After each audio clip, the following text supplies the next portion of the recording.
sorry guys, network aminoti ichiri kuita kana ichida yesi Amanda mishi kana iri kuramba chinisa guys, ndikolera kudhuze nechiruta kuseri uko. Hello fukai maruta, hello Gulesi, muri sei ndisodere kuseri nechiruta uko. Kana yaramba ichinisa ndiende kumba kwa anti, ndoenda kumba anti uko ndo ane wifi iriti kuroom kwawo kukotas uko ndo kune kuite chi uyu che wifi, saka wifi iriti ikoko. Amona right, saka ndatotara nyaya yekuti ndasimuka papa ndaenda kuchechi kamai mwana, pastor waenda kumberi, pastor watanga kutaura mai mwana. Munoziva series of events that were happening last week.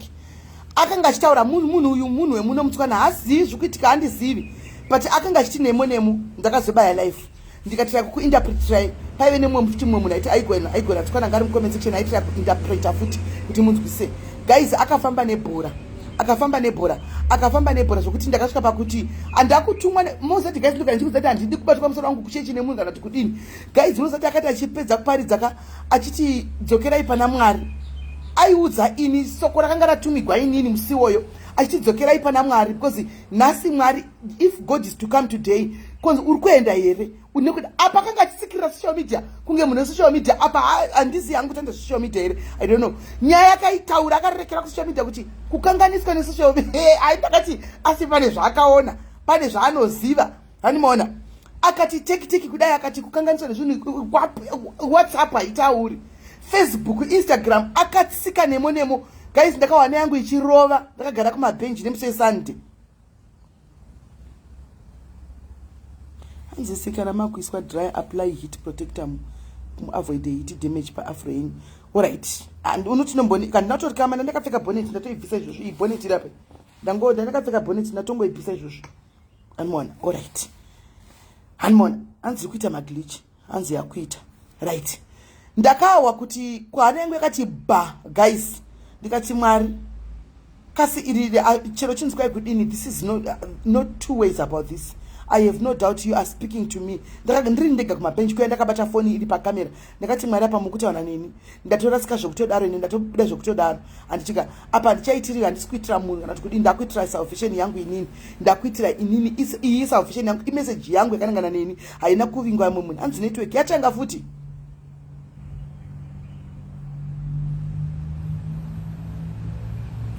Handitoni manews yatanga futi guys, network. Hanzi mapastor wakanokuona ekufu. No, this is a junior pastor Amanda.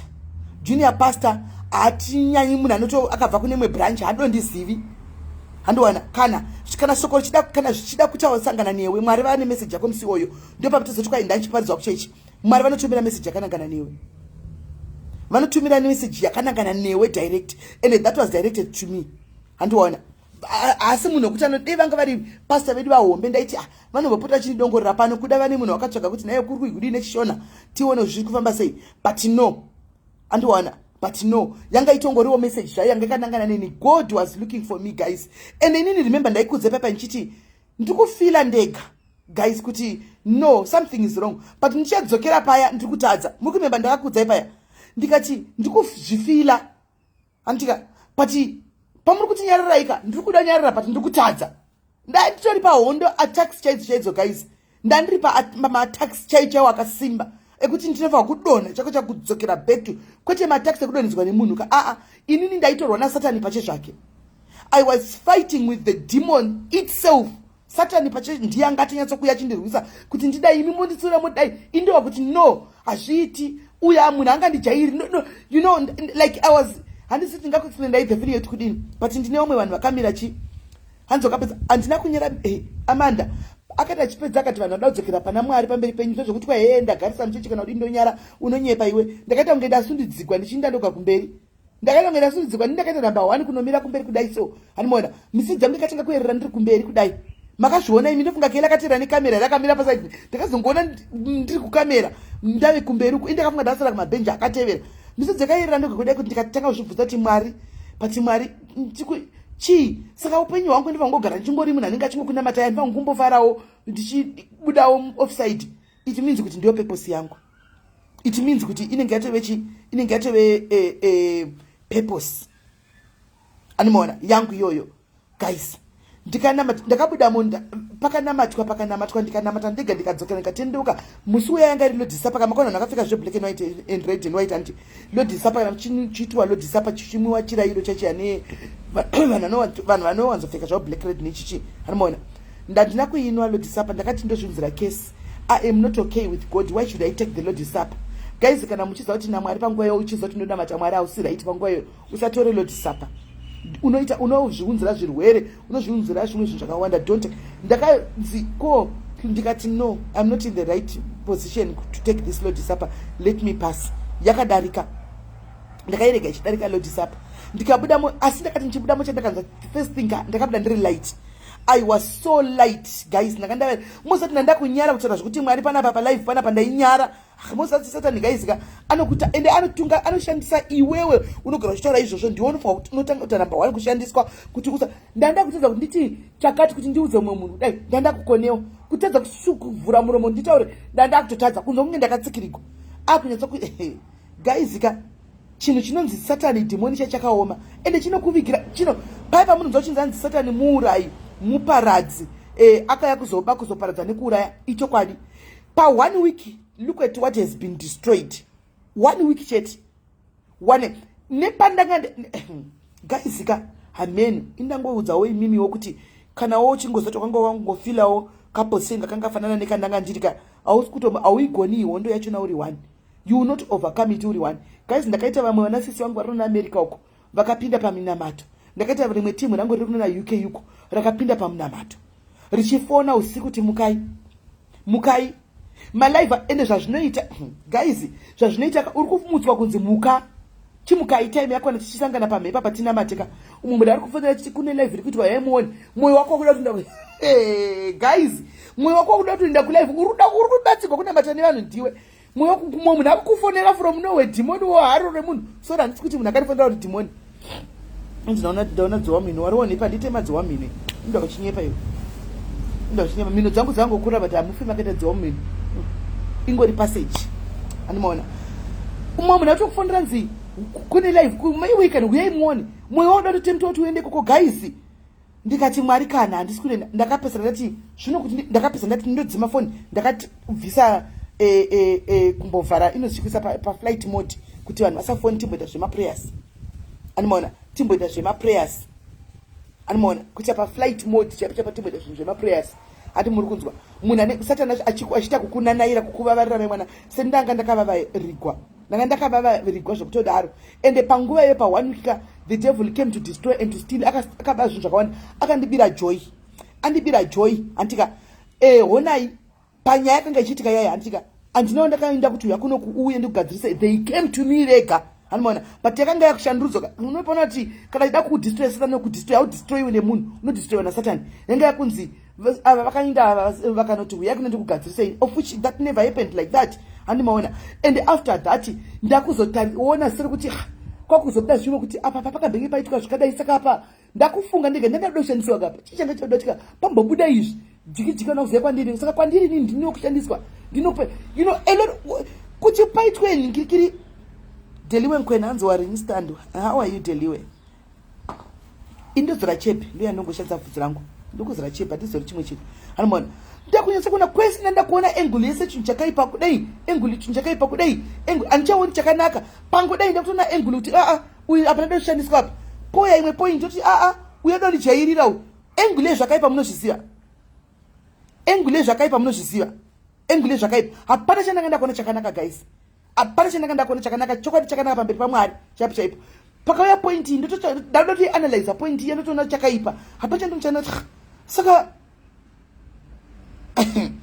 ndo pandanga ndave guys ndo pandanga ndave ipapapa ndakandave pakuti handichaoni chakanaka zvese zvandiri kungotaugwa ndiri kungoona chinhu chakaipa animona ndiri kungoona chinhu chakaipa pane zviri kutaurika zvese zviri kuitika ndingoona chinhu chakaipa apa pazvimwe zvikuya ndo pakanga pakubuda nenyaya dzokunzi vabhadharwa mari indifunga kuti paupenyu hwangu asina mbobhadharwa mari nemusocialite ndiana nondibhadhara chindibhadhara mari hapana but zvanga zvakutonzi vabhadhara zvese zvanga zvakungouya zvinhu zvakangoipa like zvinhu zvisipo zvinhu zvokudai kuti zvinhu zvokudai imimi guys socialite hariti kuenda rosikira nemunoziya ukangobhatirwa mari chero zvikaita 10 years zvichabuda chite kuti takavapa mari tikavabhata haufi wakatadziri nemusocialite kana kuti kudini. Plus ini ndakazvimirira very content ini zvandinenge ndichiwana hangu andimaona. Saka zvokuti zvese zvanga zvakuuya and the people zvandakatsaona kasatani anoshandisa vanhu vake ipapo anotora that iyoyo narrative yekunzi wazodai ndo youmanya ndo inotomanya munhu usanga kutoti vakabhadharwa.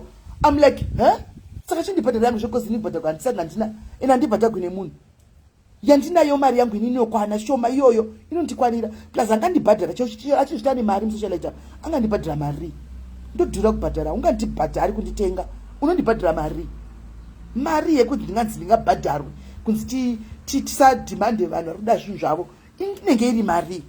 Zvakandishamisa zvikandiedza pandakati right fine pamberi nebhora zvaitika. Asi ndakazoti ndaona pamberi apa after everything zvaright ndikanzona kuti but munozati kudini satani haashandisi mbwaka kana kuti matomboka. Satani anoshandisa vanhu ndo vanotoshandisa kuti vanhu vakutaridze kuti apa ona apa so iwe obva wajamba obva kushandisa futi newe wacho kuti ubva wajamba kuti apa neapa neapa neapa guys. But anyway what I'm just trying to say kuti ndakandaitwa huku guys, ndakandaitwa huku nasada zvokutonyura chako chaiko. Asi I want to thank the Lord nekuti ndamwari kuti mangwana nhasi ndakugona kutomira ndagona kudzoka futi panapa tikagara ndichitaura kuti guys pane zvanga zvakuitika zvakati ndakanotendeuka guys pamberi pamwari ndakanomira pamberi pamwari akati mwari ndaive ndiri ndakabvuma kupusa 1 ndaive ndakabvuma kupusa ndaibvuma kupusa 1 ndaibvuma kutukwa everyday ndichiignwa ndichinyarara 1 ndaibvuma kutaugwa zvakawanda ndichinyarara 1 ko apa sei ndakuti ndikadzwa chinhu chataurwa ini chezoti dzimwe nguva ndechekunyepa wai ndiri kuita jampi wai ndiri kuita hasha ndiri kudzitrigiwa kuti ndikwanisa kudaira kubva panyatsotanga musindo tobva musindo yacho chaperera pamaoko ndopa uchaperera handimaona uchaperera pamaoko hausi kuperera mukutaura uchaperera pamumbwana. Ndakabva ndagara pasi ndikanzoti mwari ndidzoserei kana ndakagona kutaugwa zvakawandisa ndichiignore ndichinyarara kudai ndichienderera mberi kunge sebhura kunge ndisingazvioni. Saka apa pane zviri kuitika pachii chiri kuitika. Ndakabva ndangoti mwari kandibatsirei. Chekutanga kwanzi naro pasoba SIS MELLY mune problem yekusada kusaririra muchazvipfidza henyu nairo pasoba chimbondiudzawo paunoti iwewo ndine problem yekusada kusarira pandakati handina pandakainda ndikanotsvaka vanhu kuti uyaiwo kwandiri ndapapi nekomend yawauya nayo ukataurai chimbondiudzawo ndepapi. Do you know kuti ndiri kutaura kuti everything chakaitika ndakavingwa inini sekuuya kwaunogona kuita iwewo ropa nhasi kwandiri kuti SIS MELLY ndine problem naningi tigadzirisei ndinoramba iyo handirambi. Saka wandakavinga apa ndeupi imbondiudzawo wandakavinga kuti uyai kuno ndeupi. Kana usingagoni kuteerera ropa ndokumbura kuti tidze kuteerera and analyze nyaya. Here I am not talking yekuti inini ndakazovinga vanhu kana kuti ndakazoita problem yakati. I am talking about me being rejuvenated. Anditika wangu akira wapinda sekuzanya iwewo uchazvireka zvokuakira izvi. Ndikutaura my journey ye last week kuti ndakadzokera pamberi pamwari mushure mekunge ndakuona kuti kwandakuenda ndakandisingasaoni chakanaka ndakanda kuvigirwa matombo ndonga kukandwa everyday and ndaitora matombo aya ndichidzosera nemuseve dombo rokandwa ini ndotora dombo riya ndokanda nemuseve zvinoyo zvakasingasaiti kuti zvive right. Ukaziva position yako guys, ukaziva kuti miyedzo inouya kuvanhu zvikuru sei inouya kune vanotenda inouya kwatiri zvikuru sei iwewo unogara uchizviti ndoziva mwari ukatadza unogona kuikunda kusaikunda miyedzo ishi unogona kusaikunda zvachose miyedzo iyi iwe unogara uchiti ndoziva zvikuru sei unogara uchiudza vamwe kuti mwari zvakati kana zvikakuvinga unogona kutadza kusimuka because the devil is trying to put a point out there kune vanhu vaunenge uchitaura navo everyday vaya kuti mwari akazonaka mwari akadai kuti honai uyu ndiye anogara chikudzai chionai zvaaita. And what is going to happen there, everybody is going to lose trust and faith in you kuti zuro uno vakanga vachitaura nyaya kuti zvikadai musadai nhasi ndivo vauya vachiita the same thing chavari kuita the same thing ndo chavauya vachiita. That's how the devil operates.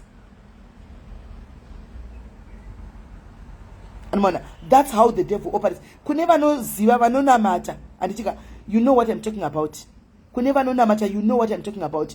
The moment and anokutageta iwewe wacho zvokuti unosvika pakutadza kuti munhu sanobva ti saka last week vakanga vakandibatsira vakanditsiura inini vakandibatsira zvinhu ndikatoteerera zvinhu zvangu zvikatofamba but zvinhu zvavakanditsiura nhasi ndivo vari kuuya chizviita ivo vari paforefront saka mai havari kumboda kuti tiite sei handimaona ndo papoindi yandanga ndasvika guys ndo papoindi yandanga ndasvika pakuti ndakati iko zvino zvindakatichiti ndikatasa kumasoro daisoka ndoona nemumwe munhu chaichaiye mumwe munhu anonyatsoziva how good you were to that person akutoti hapana zviripo paya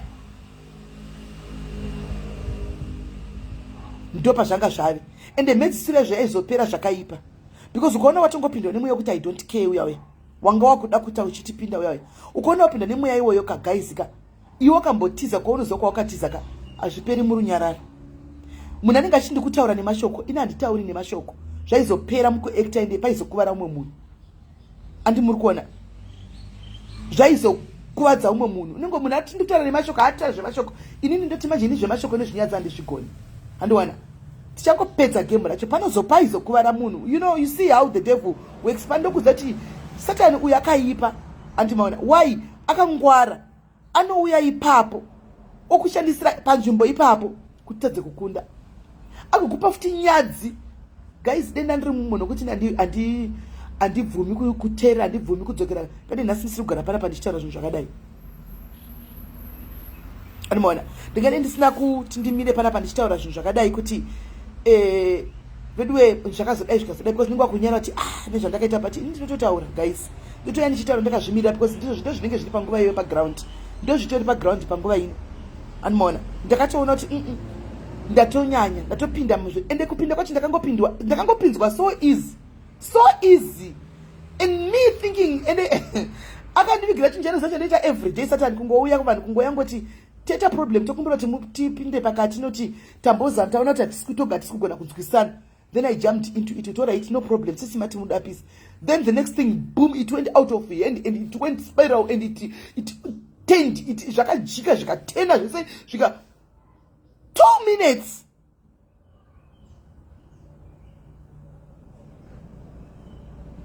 ndandiri kutaura kuti sakuye ndanga kutof inini ndega I was losing control ndanda kutadza kuzvikontrola inini wacho I was losing control on myself inini wacho I was losing control on myself munhu achiti musapindure ndikangonoti ndebva ndasangana nezicomment ndiri kutaura negative about me indambobva kuti kune munhu awaraita ndichapinduri ndakutoendapo kunorigarira zvandanga ndisingaiti makorese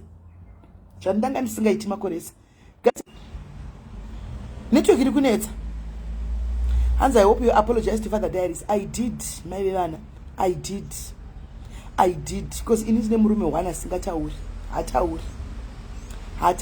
Social media, the Kamtangura, innocent, say, all right. I can't say, but that does not mean that I have to abuse, respect young, because of social media. Ndaganda kupinda tell the comment one by one. I'm prepared. Need to get rid of it, guys.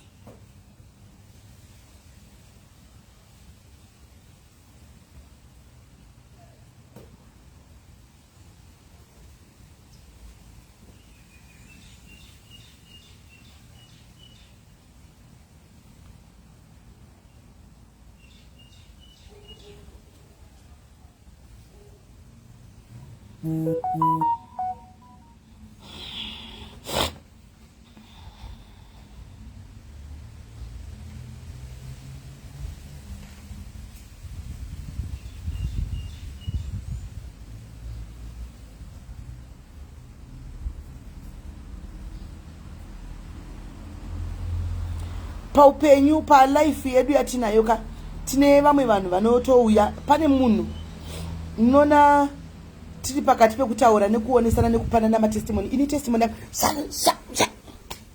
ini testimony yangu ane ndichikudzai guys it's my testimony satani ashaye munhu wanoshandisa kuya kuzoda kuti mubude offline the likes of Ropa Soba I think panapa paka we don't need people like you mningi wangu sanda kubloka mningi wangu Ropa Soba revandi kuzikuza nchida so urikona repentance ndakanoita inini pache zvangu ndega ndikaita 2 days zangu ndisipo pasocial media ndichita talks zangu naMwari kuti Mwari zvinhu kwazvakuenda uku pandapinda ini ndokuziva Mwari I know you Mwari ndinokushumira ndinokudai ndinokunamata but ndiri munhu wenyama ndinorasika one zvazviri kuita it was muri kutaura neni kuti ndidzoke panzvimbo andichika and you are coming now handitika wouya nezvinhu zvako zviri negative. Handiti kuti vanhu makazi munozodzwa one side mozodini atidi vanhu vakaita sewe dei wambodzokera pane kudzokera kwandakaita inini unotsvaga Mwari ropa soba dzokera unotsvaga Mwari handika akuitirewo nyasha ubudewo munyaya dzisinei newe sezvauri kundipa advice yekuti makanga manyanya kupinda munyaya dzenyu iwo uri kupinda munyaya dzako andiona kuti wauya paplatform panapa hapasi pako hapana kudana wauya ukatopinda munyaya dzako ropa soba watopinda munyaya dzako saka ndoda kuti uzvirege kupinda munyaya dzako zvikuru sei pane paplatform handitika because utori munhu ari negative. You are a negative somebody. Pinda 2024 ini ndakatodzokera pana Mwari ufunge ndikati nechema ndega it do the same my sister zvichakubatsira because you are very negative. You are taking this social media too far and you are taking this social media kuda kuti iwe ndiwe unoziva vanhu sevari pasocial media zvichakukanganisa ropa because social media iyi haunyatsokuisiva hauipiwe saka chirega ndichikubloka nekuti tikaramba chiona macomments ako ari kuyana wari negative tingatozodzopesa tafanana zvenewe. We are trying to stay away on everything that is toxic and negative. Chinhu chichada kuya chitidisturb nekuti bvisa pazvinhu zvisina kumira zvakanaka. We are blocking because we want to stay tiri right path. We are not perfect. No one is. You are not perfect. I am not perfect.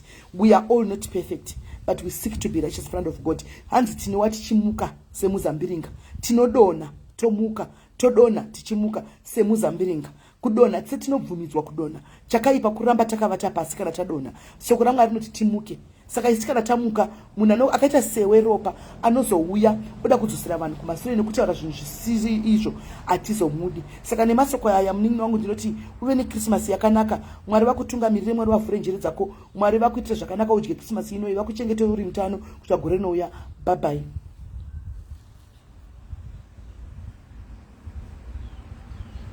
Right vaenda saka tavaindisa hedu tati vachinda vanga vevanodi vanga sarire vanga tozoni chega vanhu chinotaura vari kuma next door pano apa aiwa tichadi hedu atidi right anoona. So guys, I just want to say let's be careful guys. Social media tinoiziva takaya kudhara but yanga yacho inotinyudza wakarivara inokunyudza ende kune vanotoshandiswa na Satan paside vanenge varipo vanotouya andimaona vanotouya be it in a form of a human being kana in a form of ghost andimaona ndave ne time in my hands kutadza kuita zvimwe zvinhu kutadza munozati kune vamwe vanhu guys vakatoinda kuholiday nemari dzangu ndaitadza kusimuka kuti ndinde kunokoreta mari dzangu chiti handisana chituka ndoda kupindirana navo ndoda kupedzerana navo mari yakainda. That's how bad it was. Ndine vanhu tu vakaenda nemari dzangu musaneva vanotora mari pane handichazoti ndipapi panga ndipapiko ichi papa chipeji chezinoise makers kana tipa ndisipanga paiswa chivideo saka naikomenda ndakagarira vaikomenda negative ndichidaira kusvikira vanhu vakwira vati tsanga nemune mari tore mari yako uinde tiri kumakombi ndakazoti chova late munhu akati afona kudhara kuita 2 hours takamira tainda nemari ende ndisati kuchazoiwana yahondo. That's how bad it was. 1 week hazvina kana kumboita 2 weeks. 1 week. 1 week chat. It was that bad. 1 week it was that bad. 1 week hazvina kana mbotora kana gore kana tichi kana uri wekwa Mwari cheko hazvimbo 3 days ka 3 days Satan anenge atamba newe anenge akutambisa nhova chamutengure chacho unenge wapinda peace unenge wapinda ndakanga ndiri moto ndakagara ndichigarira moment kudai vanhu vachinda nemari dzangu vachinda nemari dzangu mufunge makati ndichanokusira ndasvika nanhasi haisana ndinachandakaisigwa pane paichabuda here anenge akutoti haiwa kondichava ndozoona kana next year kana ndadzoka nekuda kwezvinhu zvisina nebasa rese. Satani zvaanoita nekuda kwaSatani nekuda kwehasha dzaangatondiputira Satani. I drove all the way from Rustenburg kunobata Boxburg tichienda well, the intention was not to fight but ndazodzoka kuno kuchiti zvapera ndichika kundituka ndanga ndakufunga umwe mweya ndoda kuza ichokwadi kaisa mberi pamwana. I don't want to lie ndotaura chokwadi tichibva uko zvapera izvi tadzoka kuno utati zvapera ka akazenga kundituka ka ndanga ndakufunga umwe mweya usiriwo anoona ndave ne I don't care attitude ndanda kuti uyu ndiye anoda kupiwa lesson yekuti anofamba chidza vanhu kuti musangofamba mchingo hapana chaitika kapa pakuda kuchipa chizoitwa action ndo kwanga kwawa nefungwa dzangu ende kuti munyatsoona kuti Satani anokushandisa svika panodaka ndanga ndatora nevamwe vanhu vati mukomwa akachiti SIS-MELLY mukuita seiko onai mirai tipedze masports zvekuti denda angoti tingadeti kutaura zvimwe pana pano tindakanyarira kuti ndine guilty conscience isingaiti, guilty conscience isingaiti kuti noti zvinozo mweya uyo unozoenda kana waenda wakufunga manje apa pamwe waauthorize kana kuti waita zvawaita andimaona wakuzofunga apo pai anzi naevangelist amagoni ndosimena ndozi eish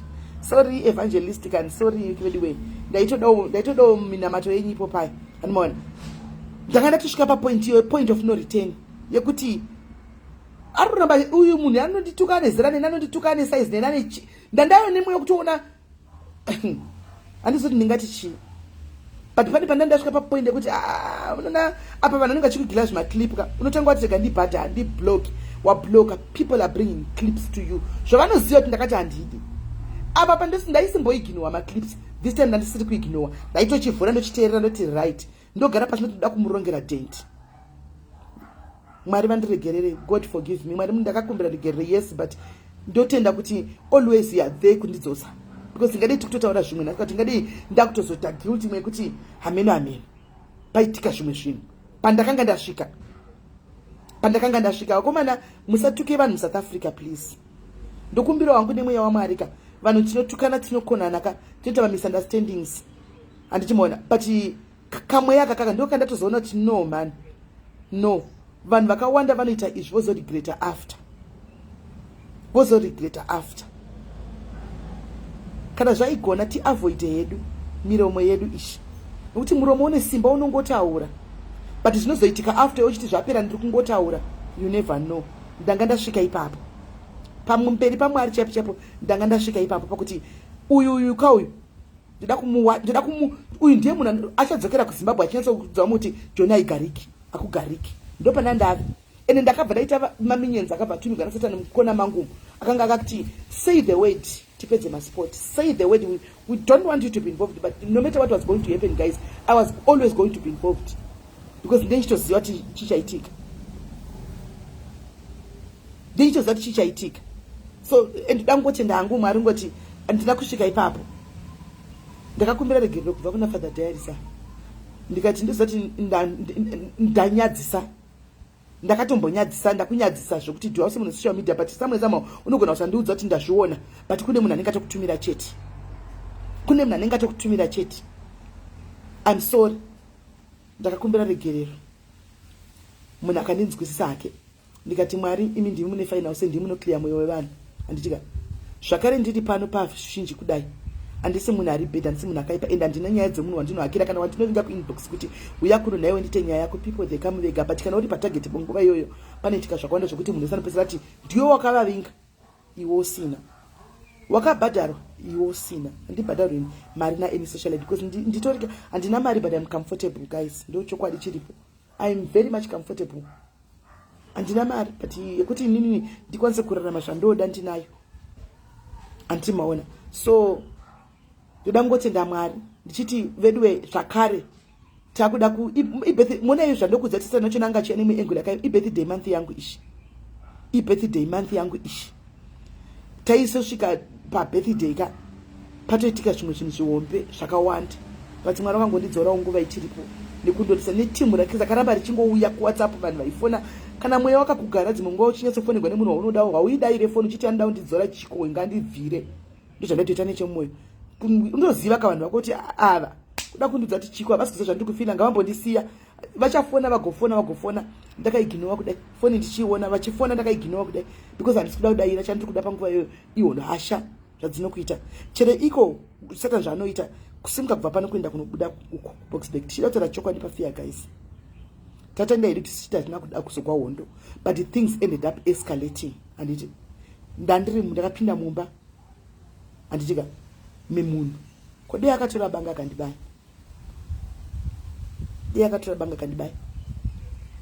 let's face the truth hapasi pese paunowina dei akatora banga akandibaya ndabva kunoku 2 hours 45 minutes ndichipisa mafuta for what chii chakanga andituka chandisina mbotuka pasocial media chaakataura chinyuwani chasina mbozara chakataugwa ndichituka nacho pasocial media chii hapana but at that moment zvakaitika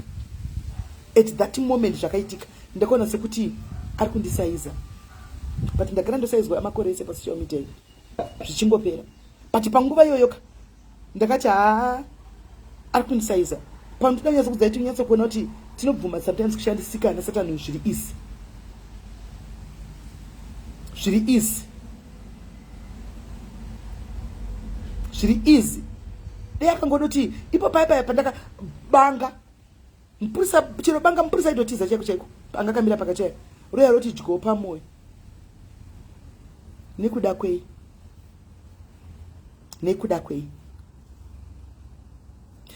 Muchidzokera patakaenda musiyo muchidzokera panyaya, ndofunga majority of you now know the truth. Musiyo watakaenda panhingikiri pakauya toki, ndakaita sangana navo vanhu vese vaya vari pamwe chete. Dhumebe akabata kamera akaenda kwavari, ndikasvika ndikatana makazinzwa chokwadi, handiti makachinzwa. But zvazvinoita panguva iyoyo satanika anotoconvinza even the other party chinyatsoziva chokwadi kuti iomese mwoyo iti nhema. Chokwadi makachinzwa. Pandakabvunza kuti imi makandipisa chii chakaitika vakomana imi? It was explained pakamera. Ndichitobvunzawo mubvunzo, we were there pakamera. Iripo life iyoyo. Satana anotoomesa mwoyo kune the other party kuti kunzi inhema ndikunyepekwa. The truth makazochiona, makazochinzwa paya. But anyway, ndizvo zvazvinoita, zvinoitika. Andika, I am not justifying my actions and I will never justify my actions. I said sorry. Andika, kune mwana waya, I'm still repeating again. It was one of that moment evidenced. It was one of that moment. You ask me now what happened. I can't explain what happened. But again, I would like to say from the bottom of my heart, I'm very sorry. I'm very sorry. That whole thing was a misunderstanding, and a misunderstanding. Right now, you still find which chokwadi chiripo. But inini on my part side kwangu ndoto should blame inini because I was supposed to be the bigger person, the bigger sister. But ndindaka jamba.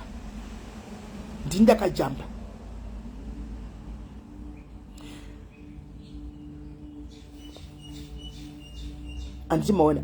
Ndindaka jamba.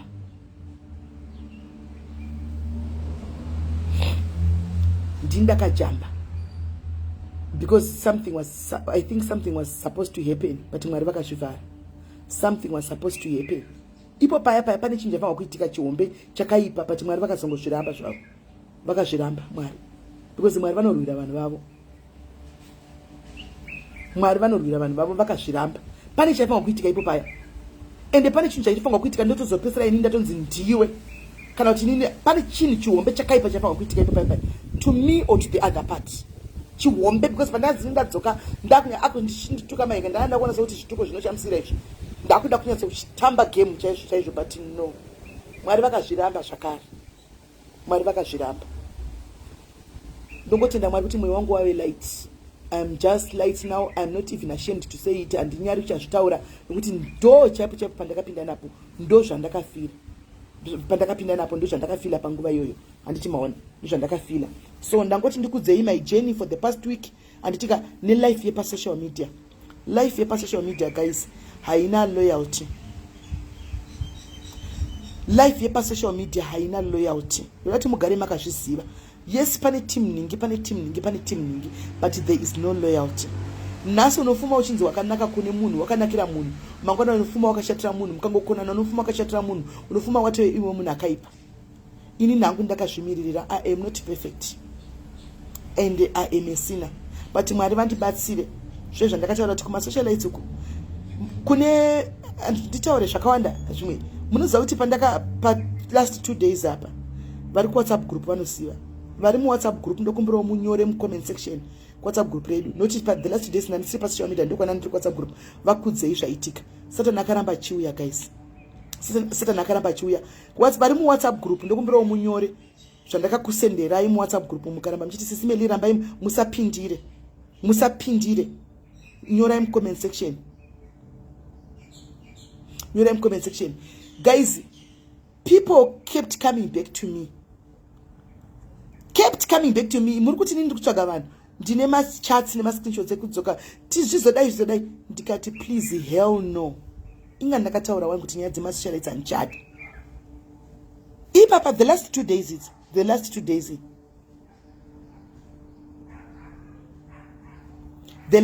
days. the last days my diaries like WhatsApp, please say vakati no 2 sisimeli tibatsireti ndikati ndipe asi muri kundi muyedzo asi muyedzo here vasikana zvamakaitika muna kuzviona makundidanazve haisi muyedzo here ndakangotora screenshot ndikati kune vanhu vekuwhatsapp group nekuti timu rangu I still believe kuti they are loyal right now ndikati vasikana honai vakati motirai mamushurigwisi ndikati muyedzo at least for now I now know kuti ndikurwiswa naSatan. I am not even mindro dzangu ndakaipinda ipapo vaitoti mindro manyama because ndaitoresponda kuti no thank you, I'm not going to interfere. I told you I don't want anything to do nenyaya dzemasocialites. 2 days dzafull rights, Saturday neSunday. Tsitsi aripo maiona message yatsitsi verengai message yatsitsi. She's in the WhatsApp group. She's in the WhatsApp group. I don't want to get involved. Please leave me alone. Iyo message yatsitsi iverenge. She's in the WhatsApp group. Ndakasenda atori machats.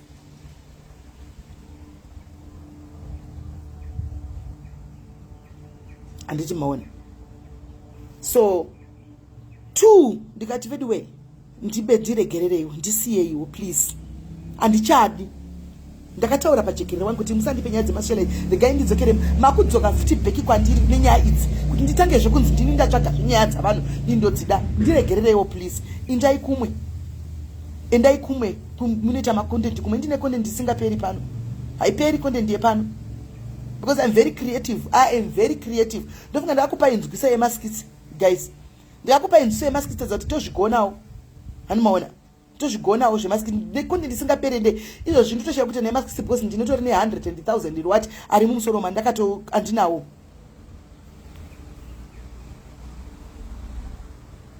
Antimaona hopo kuti shaya kuti naino kuti tumebva kaenda kumusha ngade izvo zvitatoye kumberi tinacho chipo chacho chikudaro. Hands be careful people who are bringing themselves to. No, I know Melodious ndinopindura manje mindru dzingori right.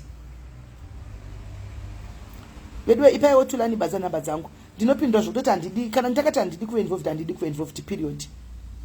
Handidi ndakatovigirwa chimwe chiclip chaiwisa tsitsi chekuti sisimeli mukatedzera vanhu here dzobatsira idzokerai munobatsira ona ndikati please leave me alone. Masocialites akawandisa indai ikoko siyana ineni ndinohakira nyaya dzevanhu makati ndinokambira nenya ndiregai kuye vanhu vasi vari navha chandangotenda Mwari right now ndechekudai amai vaiva vandakaenda navo palive vaya vari kuda vekuya vanga vachiti varoda kustroka kusaidi vaya ve 7,000 vaya vakandifonera nesuro. She's much better. She's very much better. Vakandifonera nesuro mufunge chero kutaura kwavo nezuro taiti ndeti what nasi ndikutaura nemunhu ari live. Animona ndikutonzwa kuti ndikutaura nemunhu ari live vakatoenda kwadoctor vakanga vakunzi vaita mild stroke vanga votostroka zveshuwa nekuti gumbo ravo iri hanzi ranga singasase ruoko rwanga rakuoma kudai saka izvi vari pamedication yavakapiwa but she's feeling hanzi ndakafila better ndiri nani even after tataura kuseri navo and what she's okay, she's better. So I'll bring her Friday mutaura navo sezvo paripo pavakapromisa kunzi mari chauya but I was so happy nesuro because she's now vakafona chitaura kuti ndiri kuhandisa ndikati kudini madiaries munhu hanzi ndaiuya pamadiaries vanhu asingafollow izvo kudaro ndaingouya ndodongorera ndoenda ndasinga but munoziva kuti pandakatanga iko zvinokufollow dai ndikuhwa kuti ndave ndichero kupora ndava murecovery because ndakamamune mashoko enyara dzaibuda mucomment section paitwa live.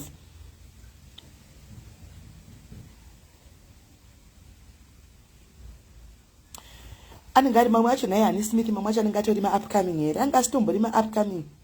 So you did help someone. Yes, at least I helped that lady. She's okay now. Kana mtenda ndogona mufonera right now. I can call her right now. Munzwe. Ndogona mufonera right now. Team get mufonere Tinzwe. Munzwe. She's okay now. Munzoti. Ndiye the same person yakauya musiyoya. She's very much better. And she's now on medication. Antika anga atona sokuti life isina basa. Anmon asingasaindi kuno kuhospital kana kuti kudini achiti ndogoendirei.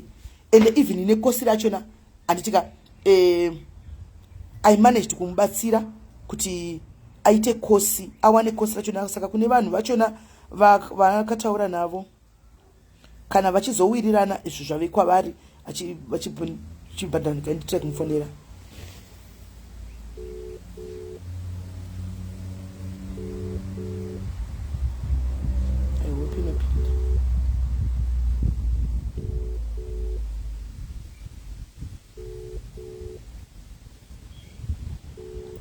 vakadzi mafonera titrai kwafonera direct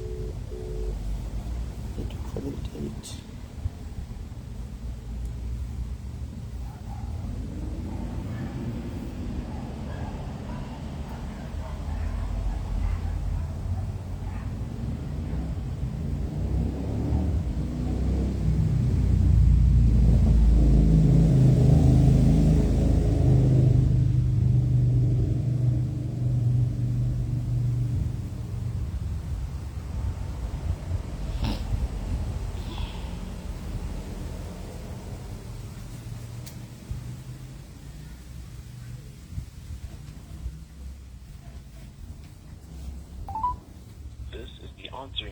Vakadzima phone 0 vakadzima phone apa. She's such a nice lady. Say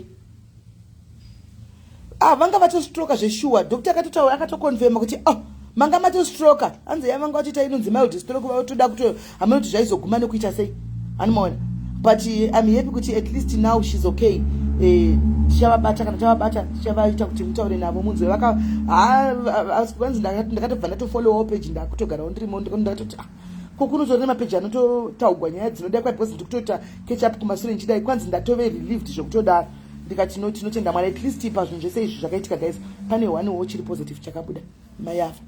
Pane one chiri positive chakabuda mai afa andimaona. So ndo pandinongotendawo hangu kuti at least one positive thing came out kuna mai ava. She's well, hakuna chinhu chinokunda health yavo andimaona. Hakuna chinhu chinokunda health yavo. Saka na vachiti vave nani dai plus takatogona kutombotaura 30 minutes nyaya tichiseka kureva kuti vadini vave nani zvechokwadi. Papa vaingochema mungangodai 2 minutes votochema kungodai 2 minutes votochema but takatotaura nezuro kana mbochema kutonzwa kuti voice ravo rakatochinja anomaona. Saka ndozvinoda ngotenda Mwari. Saka pasocial media guys apa ndoda kukudzai chimwe chinhu chidai takunopedza gore takupinda na 2024 pane zvinhu zvakawanda zvichaitika apa handitika avoid ngati try by all means kuti avoid ngatidzora nei imi mkandidzora unofanira kukuteererai ini ndikakuonawo ndikauya ndikakudzorawo kuseri unofanira kunditeererawo. Pane zvinhu zvakawanda zvichaitika before 2024.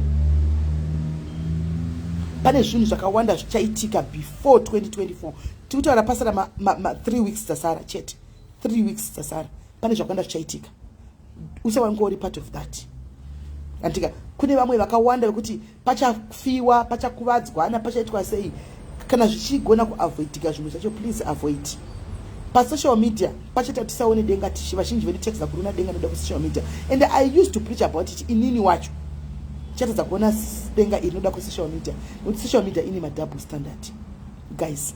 Sometimes isusu vanhu vamunofollowa tine double standards.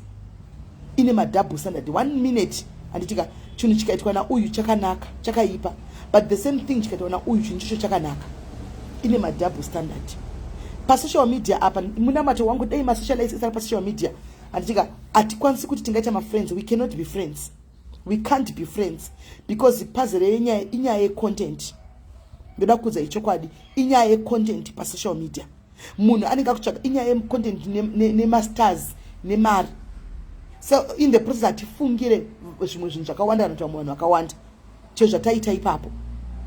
Dei zvaigona masocialites we are not supposed to hate each other but mumwe nemumwe ngogara kwake handitika tichingorespectana mumwe nemumwe ari kuspace yake sezvaari. That way zvinoita kuti us as well we don't confuse vanhu ava not follower. We don't confuse vanhu not follower.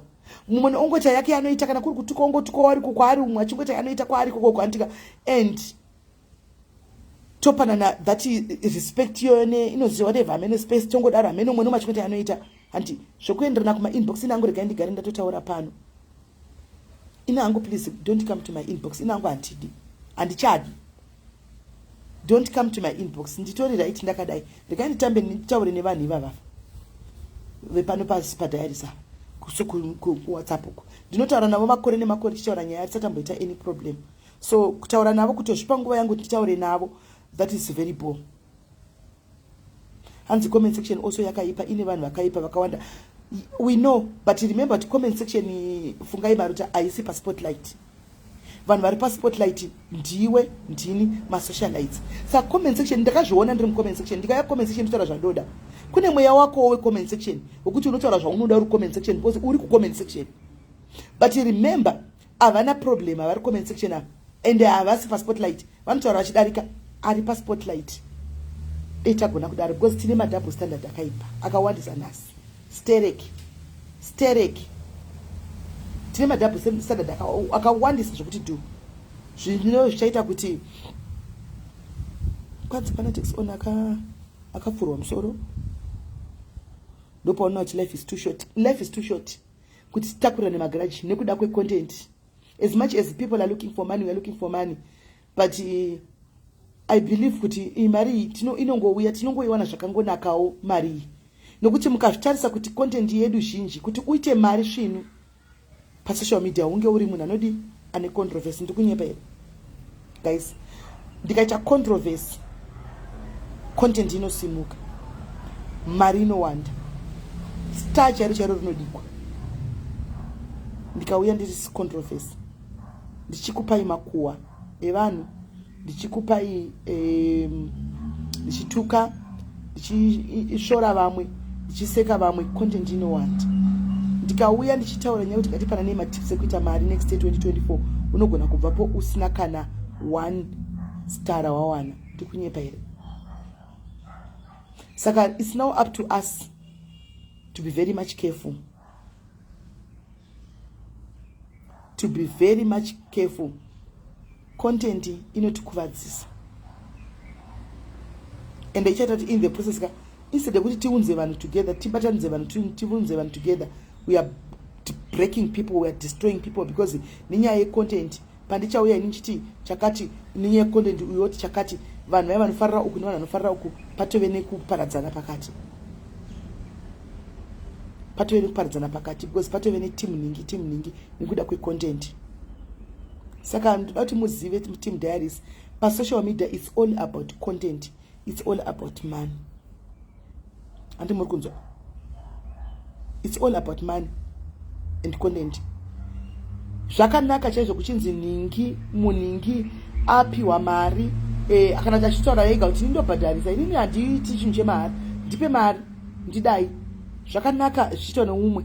Ini ndikazvitaura even iri jokuti ndoda mari zvatoipa double standards. But kutaura same thing. We are talking about this. It's the same language that you are talking. Same language chatikutaura.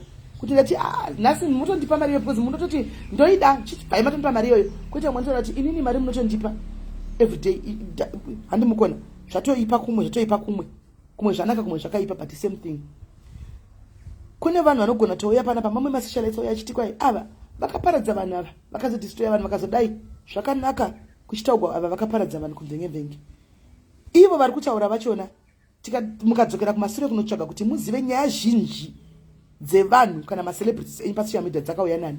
Same people when it suits them uku zvakaipa kwavari zvakanaka.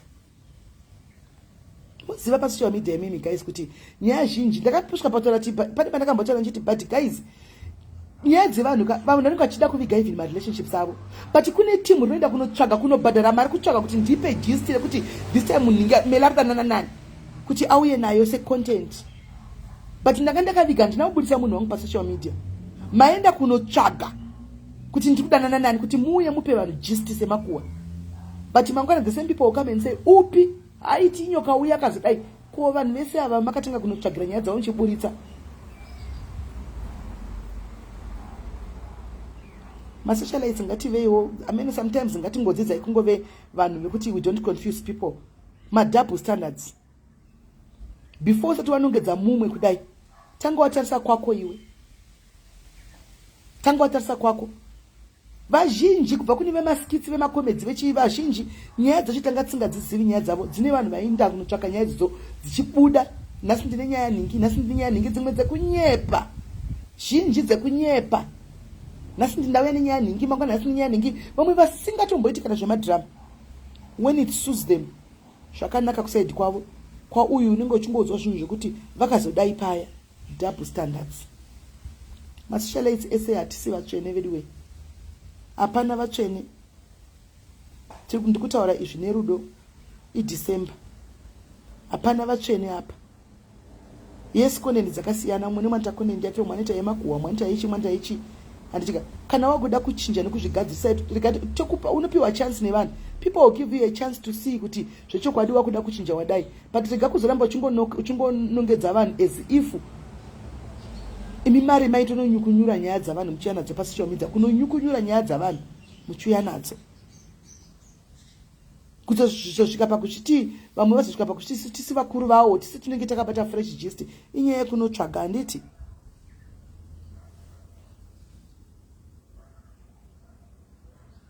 You can also dance, joke with us, having fun, not only helping. Yes, I know, honey. I know. True. I know for a fact. I know. Hey, tukuzviona sometimes mchembereso kwakumushinja kuti tinenge tichiona. Kuna tiki dzinotiginukwa. Kuna zhinji tasingazivi. Isa vamwe tasinga munoziva handizoti paupenyu tingati kudini. Pane vamwe vanhu kuti paupenyu sometimes but ndozvazviri hazvo like content ndozvairi. Amuna kuti mukaenda kuNigeria kuna Kora Obidi, all the bloggers vanotozati content yavo vaneiwana pana Kora Obidi. Vanotozati content yavo akangokosora chete vati wana content, akangodai vati wana content, but zvinhu zvaataura ndozvavanodzosa. They don't go to the extent of going deeper and deeper kunotsvaga kuti Kora izvo zvarudara ari kuvata nani. They don't. Isu kwedu hatizogoneri, tinoda kunonyatsonotsvaga tozodai mangwana kana ndazofunga kuti vanhu vaya vauya ndakuda kuenda kugood book revanhu vaya, ndakuda kunatsudza kuvanhu vaya, ndoya ndichivapreza kuti vakanaka vanhu vaya vakazodai, but you started kuunza zvinhu uchidestroya uchiuya uchitsvaga nyaya uchitaura you started. Nhasi waona kuti hakuchina wakuda kunozama kuita kuno zvinatsurudza kunoita munhu akanaka. Come on, let's drop this double standard man. Let's drop this double standard. Imwe yacho inozonyadzisa because we know you. Imwe yacho inozonyadzisa. You guys can see through us. You can see through us. Hamupengi, you can see through us kuti nasi vanake ndiwa mbuya uchitaura kuti vari kuvatana nhingi avarudana nhingi kwazoenda vakadai vakazodai iko zvino kune muchazviona mirai mark my words muchazodai kana zvakunakira woya kuti vanhu vaya ndishuwa ini ndozovafarira ini ndisisi vangu vaya zvikazodai nhingi vakazodai come on guys, tapesana imwe inozonyadzisa. So let people be. Masocialites taakutyisa, team diaries masocialites taakutyisa. We are baba double standard. Yes, you can see through us. Ndochokwadi amuna kupusa yenyu munozviziva. Variko vamwe vari naive zvokudaro, variko vamwe kuti vanongoenda kwaenda mvura, but chaivo ini timu rangu repanda rinoziva harina kupusa, timu repadiaries harina kupusa. Aipapo ndozvandonyatsoziva.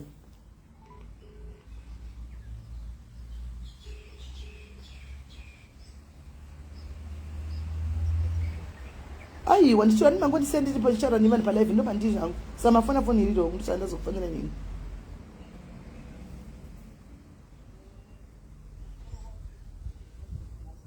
Vaimangodarika niko mapedza uko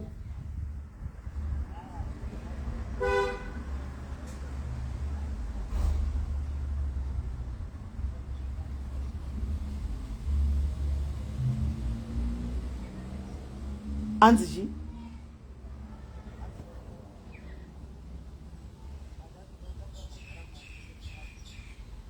obvious mapiwa kwa namba saka mukaisa makani namba mumubva mamhanya kumoenda kuningiri kwacho kupritoire kwacho.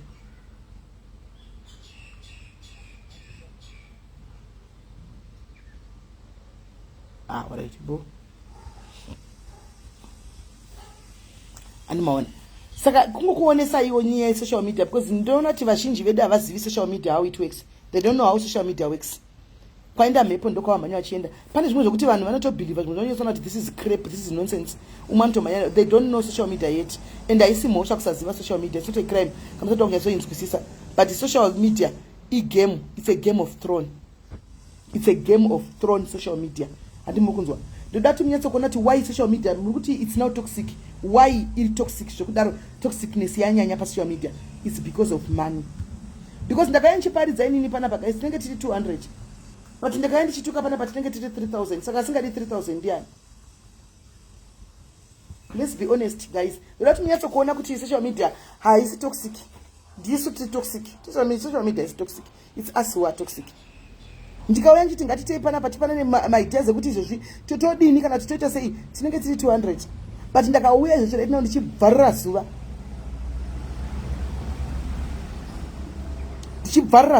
tinenge tiri 3000 saka singadi 3000 ndiani aiwa ani Smith usaseke taura chokwadi musaseke muzonditora chokwadi ani mukuzati tikutaura redu chokwadi panapa aimi guys pindurai ndiani asingadi 4000 people 3000 ndiani tidati mutarise chero munhu akarira wese tinorira nekutuka ndikangochinja chete kudai so I go back to 200 100 saka ndiani asingadi kukurira andiri kunyepa here guys ndiri kunyepa here taurai chokwadi am I lying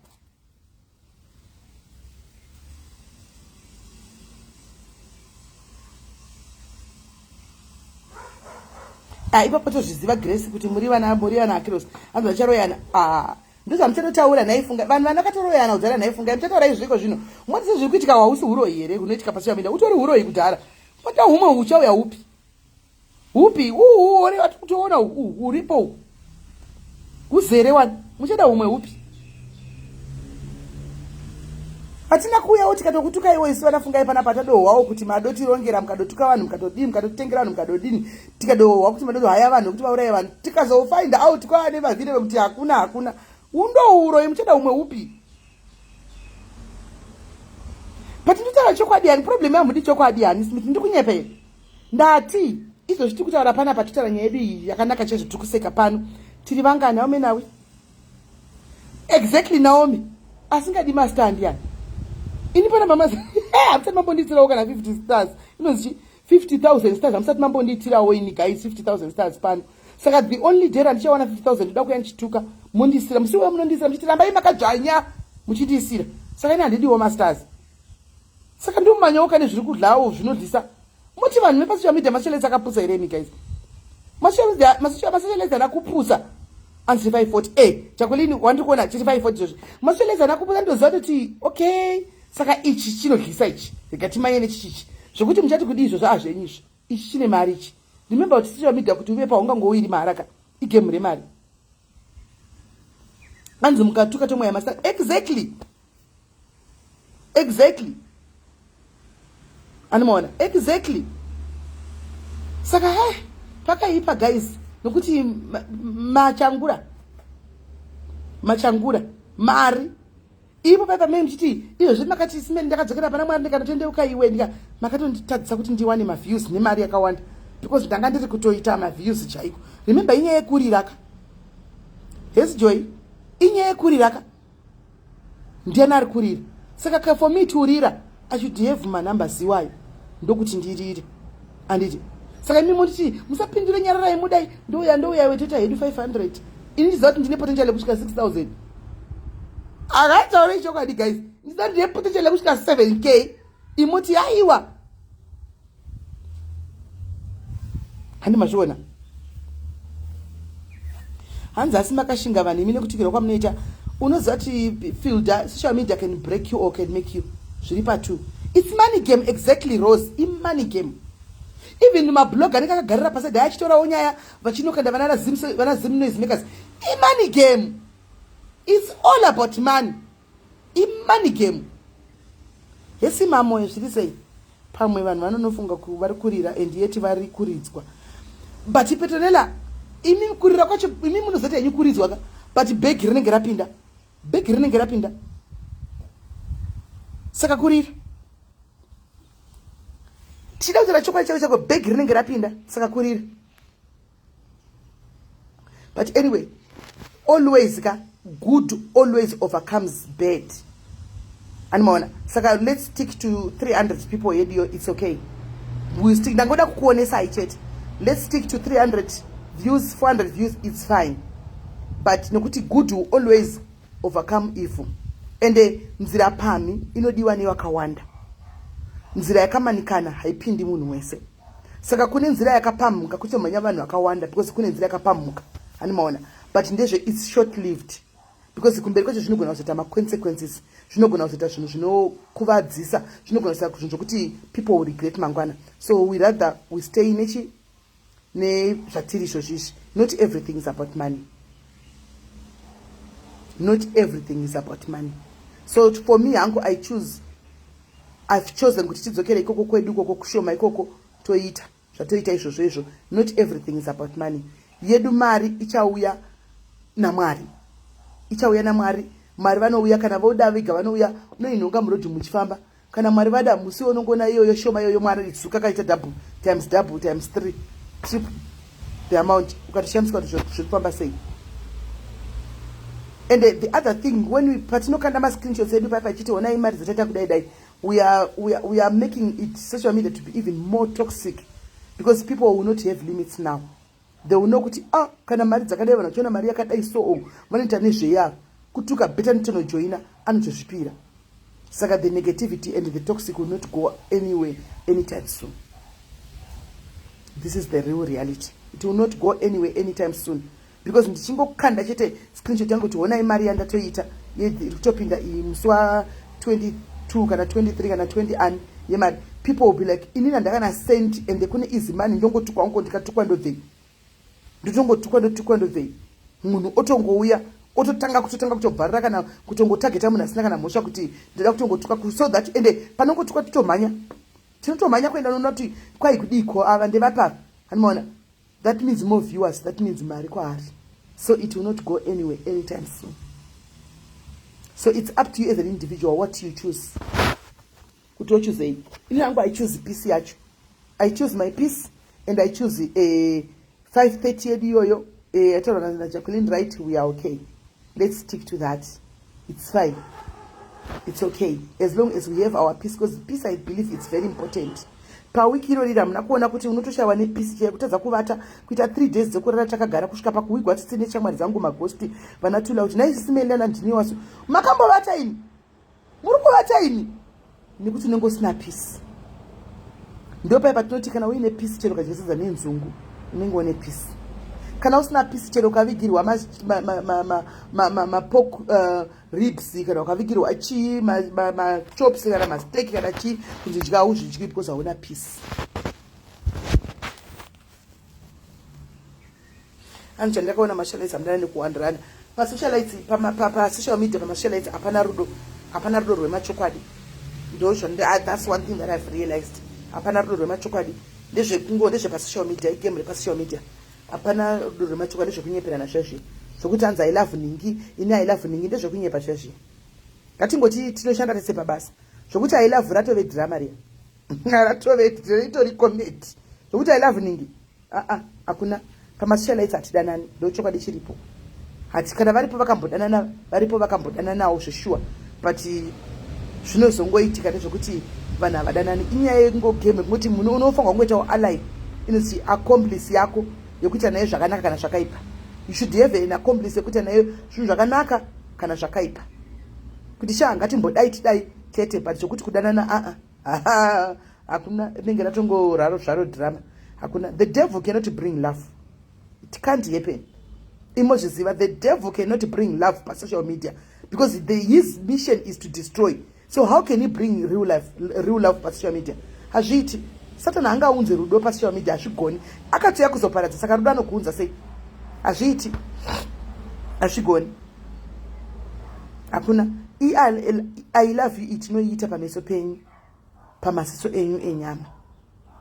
But pa fair as you move, unotoona kuti hapana tikujoka zvedu kutamba. Rudo hapana. Hapana rudo. Hapana rudo. Runogona kuva maybe one-sided kuti mwana gona kuti tikutoda munhu umwe asingazvioni maybe, but zvokuudzana and then inyaya yecompetition inotiuraya. Competition handidi kukundwa naningi, competition inotiuraya futi stereki, of which tikangounderstandawo kuti we can never be the same paupenyu apa zvinotibatsira kuti we can never be the same paupenyu zvinotibatsira. Inyaya masters mari inazvi zvimwe zvinozoitikawo kuseri uko hanimaona zvokuti ndikabatawo gist rako iwe ndikakuvinga kuseri nenyaya dzako dzandapiwa idzi. Iwe nokutya kuti nyaya dzangu dzinoburitswa uchabva wandibvunza kuti moda mari SIS MELLY. Musatauri nyaya dzangu ubva wandipawo. Igame riri kutambwa futi stereki iroro. Saka you see kuti people are making money pa social media. Tisu zvedu madofo tisiri kuteja mari pa social media because tisina gist racho revanhu hatigoni kuenda kuma inbox kunoti nai vedu vechitipaiwo mari because ndendi storina gist racho. Chedeni handinaro kuti muri murinombopota tichirasirwa mumedu umu hatinei nawo majista hatinei nawo. Saka meno I just pray and hope kuti 2024 inge iri kana mwari vatichengeta tapinda na 2024 inge iri a better year for all of us. Tive nezviri nani zvinobatika zvinoitika tionewo kuti not everything is about social media and not everything is about money and not everything is about hatred. Anmona, let's not have this hatred yekuti ndobva ndatovenga munhu ndatodai. Hatred inodya iwe muridzi wayakaitakura.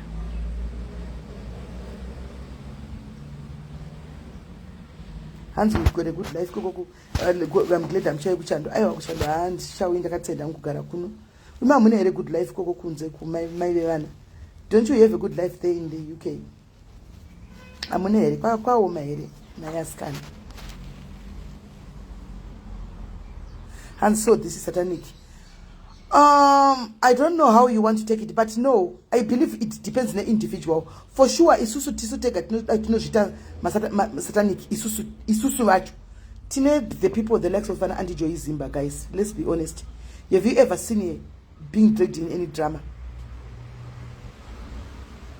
Andy Joy Zimba. Have you ever seen her being dragged in any? So you see, Tina Auntie Gladys Mutongore. Have you ever seen her being dragged in this? So sometimes, Tisu, we are the devils ourselves. Aripo masocialites apakanyara utisi. Kuti zi aripo.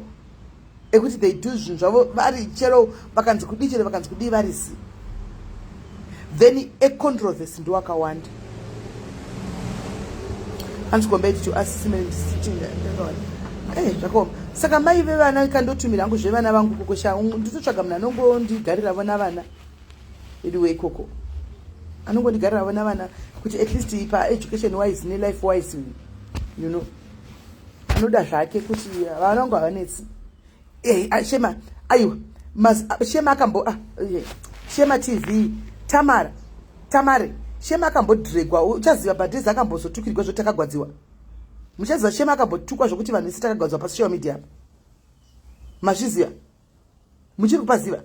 Ndopakadecide kuti rega indinyarare muromo wangu ndite zvinhu zvangu.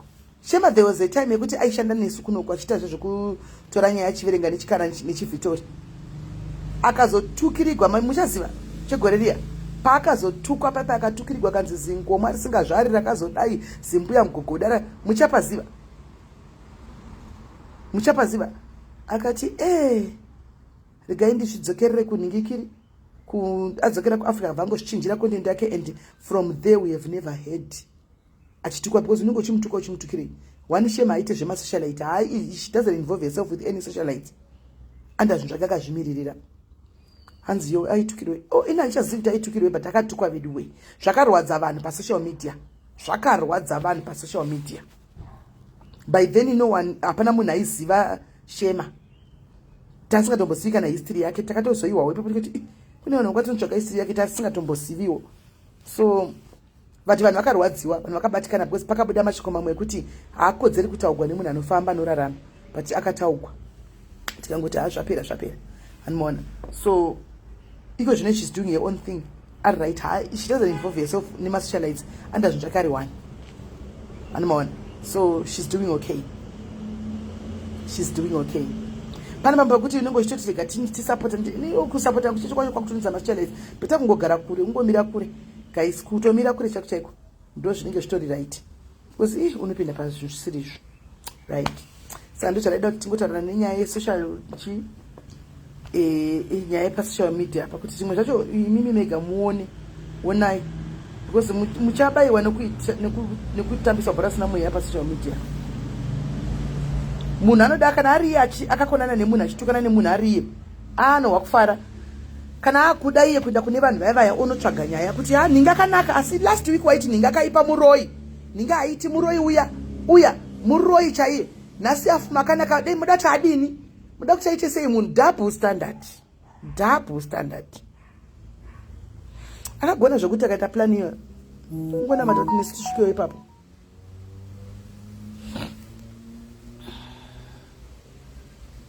mina ndimbotsvaga mukadzi uya we hey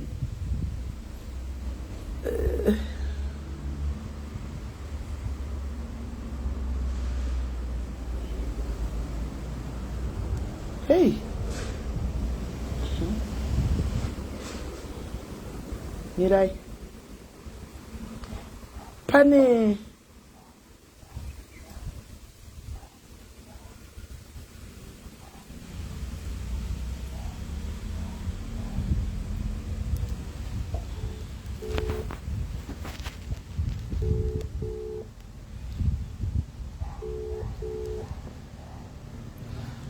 so ngicela ube strong and send the gist of that con woman so ngicela ube hey yeqoka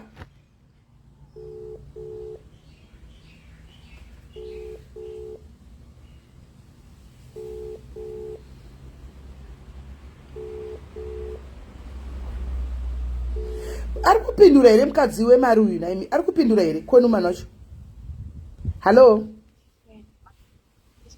kweonzongoti misani iwe uri mupenyu izvi ndikutoti wakafa kaini wakanorwa wakafa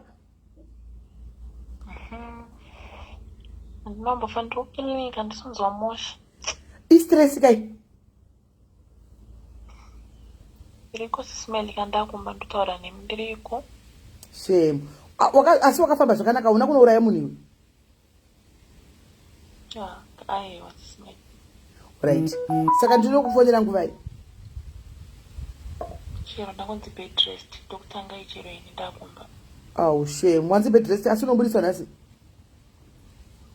ndofunga kudaro baba vasvika ambouya aenda kubasa right ibho totaura kana wako machazocheka kuti wabuda here araimeta wedway ende zvakaoma regai mukadzi uya goya nenyaya yake ega ndo yaifa kunge yakauya nesuro saka akazenga ati ndakuinda kuhondo saka inda ndichoti kusamubata kudai pamwe wakafa regai abude muchipatara mari kuinda stress idzi panguva ino vakadzi stress garai magadhi yo sanity varume apa pari kupuwa mabhonasi guys vachatomboinda handi muri kunzwa vachatomboinda varume kune vana mainini vakajegera pasaidi kuti vambo vabata vana baba vachida kudla bhonasi vonzoriliswa kana bhonasi yaperi saka kana madzimai zvichiita please garai matora makadhi ekubhengi nokuti varume apa vachatomboinda chete ende vamwe vachaenda kubhawa chaiko chaiko vombonoita 4-5 days vari kubhawa vasati vadzika kumba vamwe vachabigwa mari noti mbavha dziri kurura izvozvo zvaikona zvekutamba vamwe vachabigwa mari vamwe itai kuti handizivi kuti moita sei mukadzi amumuzivi muchazomuona handimaona muchazomuona saka itai kuti vedu vemuve nhikikiri mungove vanhu vari very vigilant nokuti varume ipa pamanguva iyoyi pamabhonasi pamabhomimbi pamabhonimba pane zvinhu zvichaitika guys pane zvinhu zvichaitika iyi nyaya yemukadzi uyu kai Belinda no man is worth dying for but regai mugozwa ina handingakudzi inyaya iyi regai chakudza ega nemuromo wake hanzi anoshandisa app mufoni kadhi harina basa dhilitai kama app acho izvo zvidai Primrose imbotorai mafoni wai mudhilite maapp nokuti chokwadi ndaona vakaonda muchiuya kuzochema pano izvozvi varume vachatomboinda namatskwana vomboinda namazimbabwe vomboinda namaxhosa kunodla mari hanzi tichaona next year kona naina lady next year yacho yaunenge uchida kwezvozvi unenge wambodla sechristmas navana unenge wambodla sechristmas nevana unenge wambodla sechristmas nevana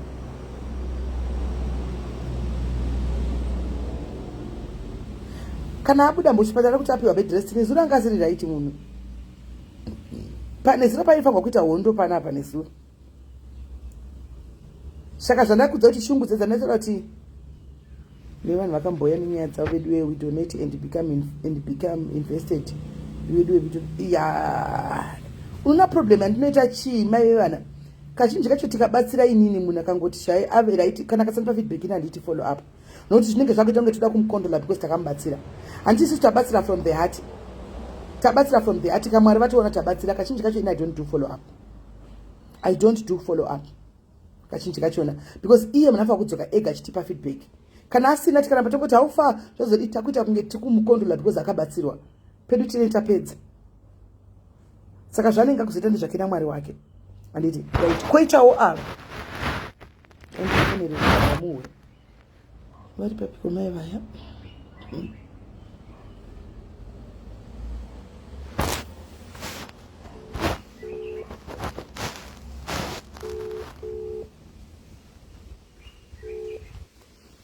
Hello. Hello. Mamuka seiko? Mamuka sei? Chamuka nandiri palive zvangu izvo zvinotaura hangu nemadiary ndobva ndafunga zvenyaya yenyu kuti chitomboudza izvenyu vanhu ava nyaya iya kuti zvakafamba sei tisati ndizvozvo shuwa ndizvozvo chinondedziraibva pekutanga pakaitika nyaya iya kuti ati ndozouyawo nedzimwe yenyu munenge matoitaura handiti saka nongoita kunyora semeseji aiwa taurai papa pawhatsapp apa ndiri palive inini imimi taurai vari kukuwai ndinotaura izvozvi zvakaitika oraiti ini ndinonzi mama Shalomu ndogara muJoburg zvakaitika ndezvekuti takange tine mari yatanga tinayo nemurume wangu akati sinzi basa redu iri tinofamba kuenda kwakawanda nemaquotations saka zvokuti tipote tichihaya mota zvinotonetsa mari zhinji inobuda saka rega tichagowa mudziyo kana wemari shoma wekuti utibatsirei kudini kufamba saka murume wangu aingotsvagawo motawo kune vanhu vaanoziva ndokubva azoendawo kune friend yake abva ati pane yangu iripo saka murume wangu haana kuifarira ndokubva azoti pane kabhaki karipo since basa rako rinoda kabhaki yekuti munenge bhozi anoita basa rekapeti ndokubva ati pane mukadzi ari kuitengesa mota but akashekerwa nemurume aimboitengesa saka sofa I'm not sure kuti mota iyi ichiripo here then mukadzi uyewe abva ataurwa naye nemurume wangu akati mota iripo handisana tomboitengesa nandakangomirira imimi paipe makati muchauya muzoitenga saka aiwa mota iripo zveshuwa saka takapiwa nhamba dzake mukadzi uyu tikabva tataura naye zveshuwa takatowirirana first day akati aiwa mota iripo akatosenda mapictures kanga kari kabhaki kadiki abva atosenda mapictures motowo takatoifarira akataura price akati ndikuita 18,000 but mota yacho haina bhat tenge takuzotenga bhat ndozvaakataura saka ipapo manje tatowirirana zvakanaka akati tosangana chimangwana ifi muri serious toonana kufree state saka zvadaro vachowirirana mangwana makuseni vachida kubvunza kuti saka ndinofamba sei from Joburg kusvika kwamunenge muri ndokumbira chiadress zvese nemadirections vakati aiwa makasvika pamufree state mutown munomira imomo mutown ndozoendodi ndokutorai pamba pangu patori padhuze nemutown saka vakakwira murume wangu kwavatsvaga munhu wekuenda naye akamuperekedza akati ndingafambe ndiri 1 ndokubva vaenda vari 2 varume vakasvikako kumapasi 5 manheru saka ivo vachitanga kukwira from Joburg kuenda kufree state mukadzi uyo akatobva atotaurawo akatoti ini ndakutosimukawo kubva kunoku because kwaedza makuseni emusiwo mukadzi akatanga kuti inini mufanira kuti munditsire deposit because ndataura nesister yangu iri kumusha akati unogona kubirwa mari since vanhu mari vechirume saka isirwa deposit ndokuti zive kuti munhu ari serious plus mukadzi iya neimwe statement yakatora akati patone nemwe munhu ari kutoida mota yacho saka ini makasaisa deposit ndichangopa munhu anenge atanga saka murume wangu ndobva ataura nefriend yake achimutsanangurira akatoti mukadzi uyu ndiyo zvaakutaura zvanzi nefriend yake ini rege nditaure naye mukadzi uyu ndomuziva kwaanogara kune vabereki vachinomuziva zita picture ndinaro munhu wekuti ndinotomuziva anotombobatsira zvinhu zvekumapase wake kuendesa kumusha saka ndomuziva taure naye ndokubva vataurirana friend yavo ndokubva vabereki senda mari haana kana problem hapana zviri mukadzi akabva asendera 5,000 wabata speaker here kola wabata speaker kola wabata speaker ndabata speaker ya wa right manje wangobata speaker Alright. Saka mari yakabva yasendwa 5,000 rand yakabva yasendwa atoti pamadetails mari ikasendwa. Saka zvadaro ndokubva vasimuka vakuendako vachitokomunicate handatokwirawo neni chichi. Dzakumapasi 5 vasvikawo kuFree State kuye vakuedza kufona mukadzi haichaiti haichapindi vangori mutaundi. Ndokubva vakanga vakanzwa adresi yacho vakabva vaiteedza vakatsvaga munhu ane mota ikoko vabva vaiteedza adresi yacho yaiva vasvitsa murodi. Saka ndokubva vakomunicata neshamwari yavo kuti adresi iri kuti svitsa murodi. Saka handizozoti nabatina sei mukadzi foni yake isiri kuita kai kuti svitsa hapasimbori pamba mungori munzira. Vakatobvunza naye munoziva anonzi mainhingi vanhu vakatotadza kutoziva kuti ndiani. Saka ipapo kunze kwakatenge kwatosviba ndokubva vatotsvaga kwekurarawo kune vanhu vatinonamata navo ikoko munhu saka zvadaro mukadzi akazobatika manheru kuma8 akasenda screenshot yekuti foni yangu yanga isina moto. Ndakangenda tuma mwana kuti anotenga bhatiri saka haana kuzombotenga chichi vakati alright saka tinoona mangwana. Saka mukadzi uyu kuseni akazenge afuma kuti inini mota handichatengesi ndikutoona kuti ndotonibira mota yangu.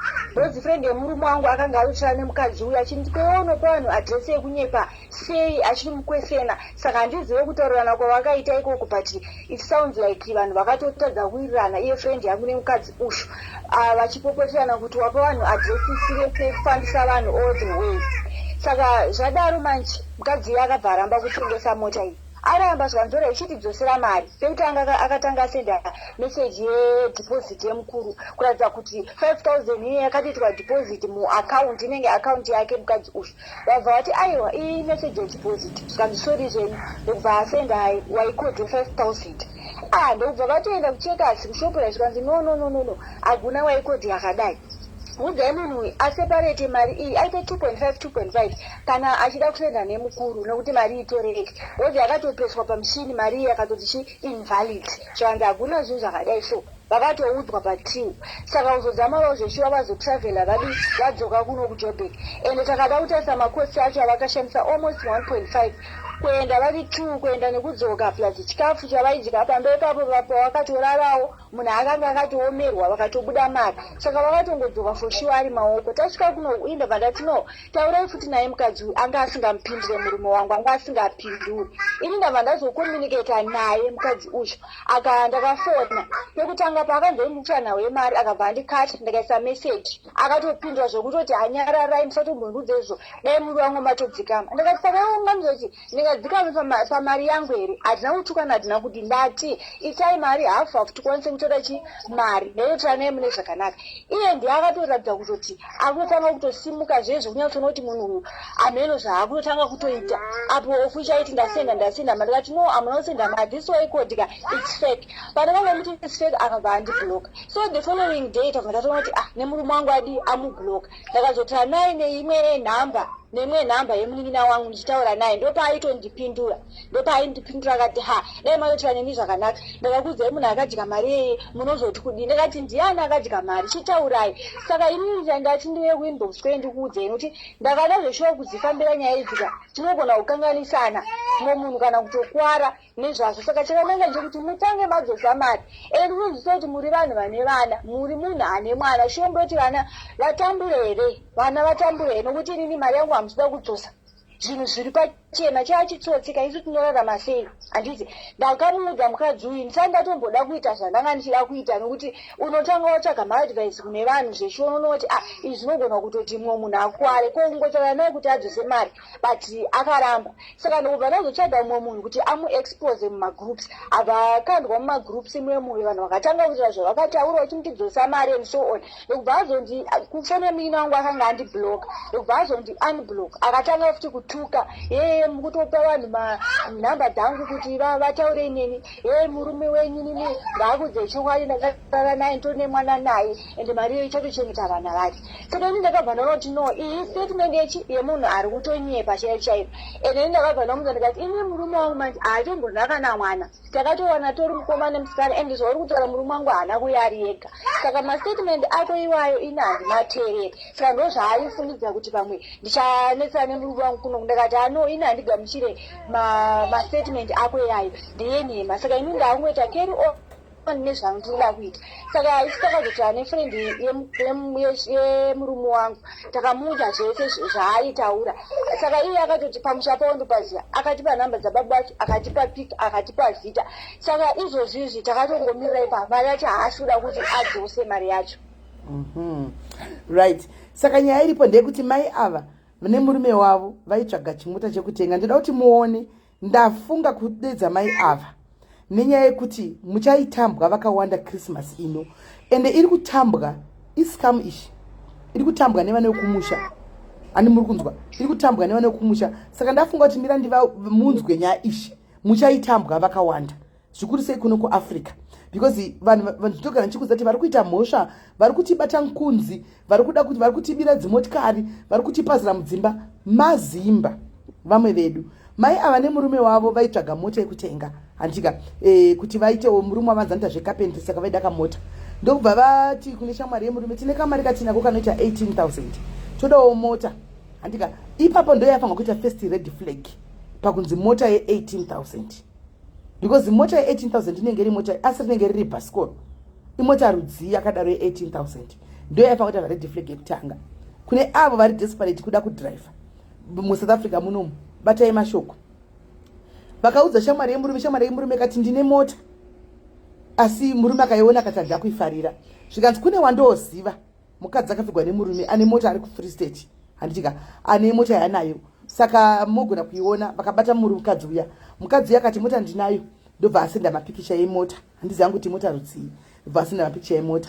Asina mapikicha yemota, ava vakati saka taifarira mota, toda kuchiuya kuFree State tizodi tizoona mari tinayo, hatingaisi mari. Mukadzi akati ima mungangosimuki muchiuya kunoku musina kuisa something handika, nokuti ini ndogara kubasa, ndosiya kubasa kukumbira kumurungu kuti ndiyozosangana nemi kana mukasatora chinhu mochisa deposit yekutaridza kuti chi inini ndiri kuda kuti ndizibve kubasa muchiziona kuti muri kudawo kudi tenga mota zveshuwa. Saka isai kana 5,000 vari kubva kuJoburg kana kuenda kuFree State, ubva vaisa 5,000 mushamwari yacho ikabva kuti hamuisirei 5,000 ndomuziva mukadzi ushu, vakaiswa 5,000. Baba vaya vemurume uyu vemukadzi uyu ndokutsvaga munhu kuti vaperekedzana naye vanotasa mota, vanouya nemotikari, ndobva vamupa 5,000 ndokukwira makombi kuFree State kureka kubva kuJoburg ndokuenda kuFree State kuya. Vava vakapiwa location, vasvika kuFree State mama ndokutsvaga Uber kuti ichivaendesa palocation kuya. Uber yaingonotenderera parodi, ndopanga pane location hanomukona exactly winile, yaingonotendera padonhikiri paya parodi, hapana imba iripo, hapana nkikiri pavari kunzi vasvike. Ndobva vafonera shamwari yemurume, shamwari yemurume kati vene ndibate mukadzi yaingasira kuJoburg. Mukadzi yakati ndakundikana kuya nhasi ndokubatai mangwana handika, hanzi foni yake futi yanga isikasapindi kuda vanga wabhuloka vantu vanga vadina mhemu. Ndobva vatsvaga pekuvata, remember apa vakwira vari 2, vatsvaga pekuvata kubhadhara handi papakumbira novata papaya munhu wana chikafuwo vatotanga chikafu kuti vawane mota. Mangwana vazofonera mukadzi uya kuti naiwe takangomirira uri kuya nguvai tione mota. Mukadzi andepati ini ndazofunga kuti handichadi kutengesa motikari yangu, chiti pa 5,000 apa vanhu vakwira vaJoburg isindicate ani muri kuona, chiti pa 5,000 yedu alright handika. Ndobva acreata y-code yefake ani muri kuona, ndobva vaenda kubank kumukuru kuya zvikadzi kuna y-code yakadai, ubva yarambwa. From there ndobva abloka murume uya. Saka angotukana namai ava, ndakapiwa machatsi zveshuwa achiti kuna mai ava, musandipaparikira murume wenyu nditori nemwana naye, ngachekete mwana wake, ngasachiti mwana wake raitori game ratakaronga, imi ndima akatishandiswa nemurume wenyu. Iro istatement rechibhanditi guys, musanzwe musanesana nevarume venyu kumba kana madare mabigwa mari muchiudzwa nokuti mbavha dzinototsvaga statement rekutaura. Iri ranga ri statement rechibhanditi kuti mai ava vatinzana nemurume kumba kuchisaka munhu yatodai hakuna zvakadaro right. Vanetsana mai avazoya kwandiri nesuro, bva ndati tione picture yemunhu uyu kana munayo, bva vanitaridza ndione munhu uyu mukadzi uyu akutaura izvo atoriwo mukadzi wechidiki asi munhu mukuru. Ndobva ndati ende pakunozvindirochisa papayaka uchinotaura kuti ndini ningi ndiri kuda kubvunzwa nezvenyaya yakati munhu iyu isilike vanhu vakafanana nesu unenge uchitozikama kudhara. Saka ndakapiwa nhamba ndobva ndaenda kuinbox ndobva ndazviintrodusa. Makadi henyu vasikana tiripo, makadi ndimani, ndinoitwa SIS MELLY diaries. Anditika nanchida kukumbira kubvunza nenyaya, haana kubvunza kuti vekupanda nezvekura kuti munhu anotori neidea kuti ataura nani. Ndoda kuziva nezvenyaya yemota asikana, ko madi kuti mupechi vana vamari yavo 5000 naimi moda kusvibisigwa shuwa 5000. Do you know kuti zvepainternet hazvibvi? Mune hama, mune vabereki, mune chii nekuda kwe5000 dzoserai 5000 nemunhu uyu. Ndo pakatanga kunditi mukadzi ya ndichi mwana uya, ndo pakatanga kunditi inini isisimeni vana vanambotukana navo, inini vana vainditi mukadzi chakandituka rafu, mirai ndikupei machats, ndosaka ndakazomutuka rafu, plus inini ndakangoshandiswawo ranga ritori game. Ranga riri game. Uripi? Nandigari kuFree State, titogara kuCape Town.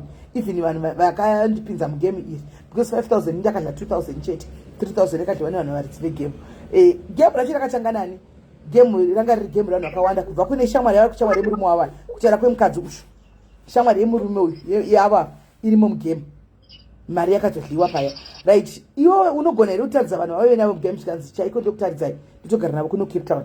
But anogona kudaro hake nekuti anoziva kuti maybe anozopinda kusvika kuCape Town itori 5000 nechapinda nekudzoka, uchifambira 5000 hazvimeke sense, andimaona. So ipapa hapasi clear, andimaona. So ndikatira kutaura naye, but ndakatoona mukadzi uyu ritori rombe zvaro, mari yekuti adzosere vanhu havatorina, ndokurarama kwavo kwakutoita, vakutorarama nekutosikamba vanhu vachienda vakadaro. Hakuna saka ndakazama kuwadzaniso, ndikazama kuonesa kuti no, mari cheshe hamuipiwi nemunhu uyu, ambavha adzoseri mari. Imbavha vanhu itori syndicate, hamuna mari yamunopiwa, mbavha adzoseri mari. Vakati anodzosa, ndikati hamudzoseri mari. Saka ndo nyaya iripo, tichamuposta mumuona mukadzi wacho. Ndakati ivo vanyore nyaya iyi vavo ndigoiposta kuti munyatsonzwisisa nezvenyaya yachona muchiona mukadzi uyu. Kune vakona ndinomuziva. She could be staying there kuFree State, akuinde patari kuCape Town. Kana kuti she could be in Cape Town zvechokwadi, Free State yanga iri kurasamira. Because kutori kuitwa kwevanhu ava. Antika. Saka ndichaposta picture yake, ndoposta nyaya yachona. Ndakati vanyore ava mainini nyaya iyi ndokanda mumuone mukadzi wechidiki mufunge. Antimaona. So, kune vanhu vari kuita magame, itori game, guys. Kune vanhu vari kuita mascam aya, itori syndicate. Ende vanhu vatinavo pasocial media. Vamwe vacho tinavo pano padiaries. Vanenge vane mamembers pano. Asi vachitoita scam idzodzi. Saka kana uri kuda kutenga, be very careful pamunotenga zvinhu, please verify. Musaburitse mari musati maona chinhu.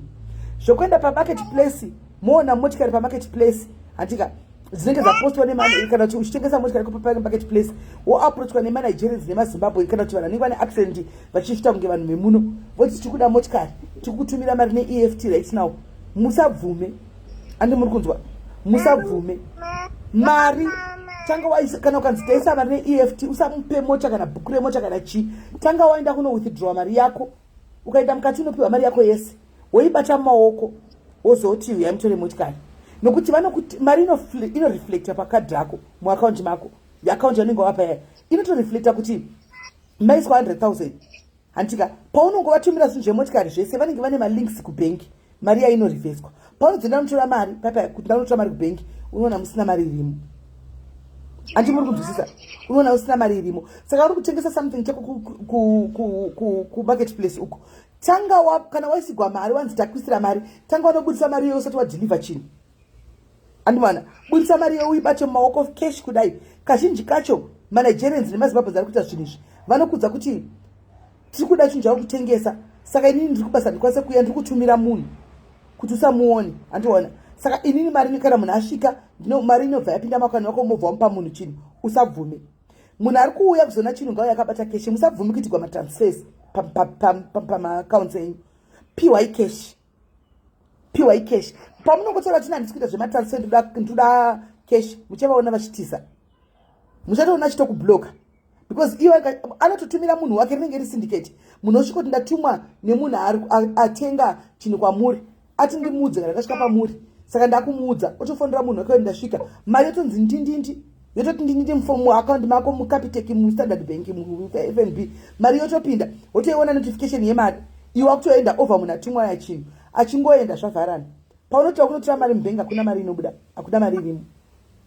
Andi muri kuona. Saka iscam iri kurohwa kuno kuSA kunoko. Ndozati ndichatotukwa zvangu netimu rangu rinoita zvemascam irori. Ndichatondotukwa zvangu after that kuseri, kuti saka muri kuvhara mukoto. But ndogara ndichivaudza kuti aiwaka, imimi muri kuti muri kuita mukoto, ini kwandiri content, asi ndichiudza vanhu chokwadi, nokuti ndozvandoita. Saka ndichatondotukwa zvangu kuseriko. Vandimaona. Pananai mari mumaoko. Ende kana wapiwa mari mumaoko, please verify. Kune ma50 rand manyuwana akabuda nema100 rand manyuwana akabuda. Verify kuti mari iyo ndeyechokwadi here. Animona verify kuti mari iyo ndeyechokwadi here, because unogona kupiwa futi fake money. Dzakafanana fake money dzakafanana zvokuti kana munhu asinga kana pasina machine unogona kutopiwa mari iyoyo ukafunga kuti ndapiwa mari yechokwadi unosungwa. Wakuenda unotenga nefake money. Fake money yazara yagadzirwa iyo exactly. Ndakaibata kudai ndikaseka ingati asi vanhu makaoma komana mazimba makaoma. Saka matogadzira duplicate iri next to original kudai ya dzaveko.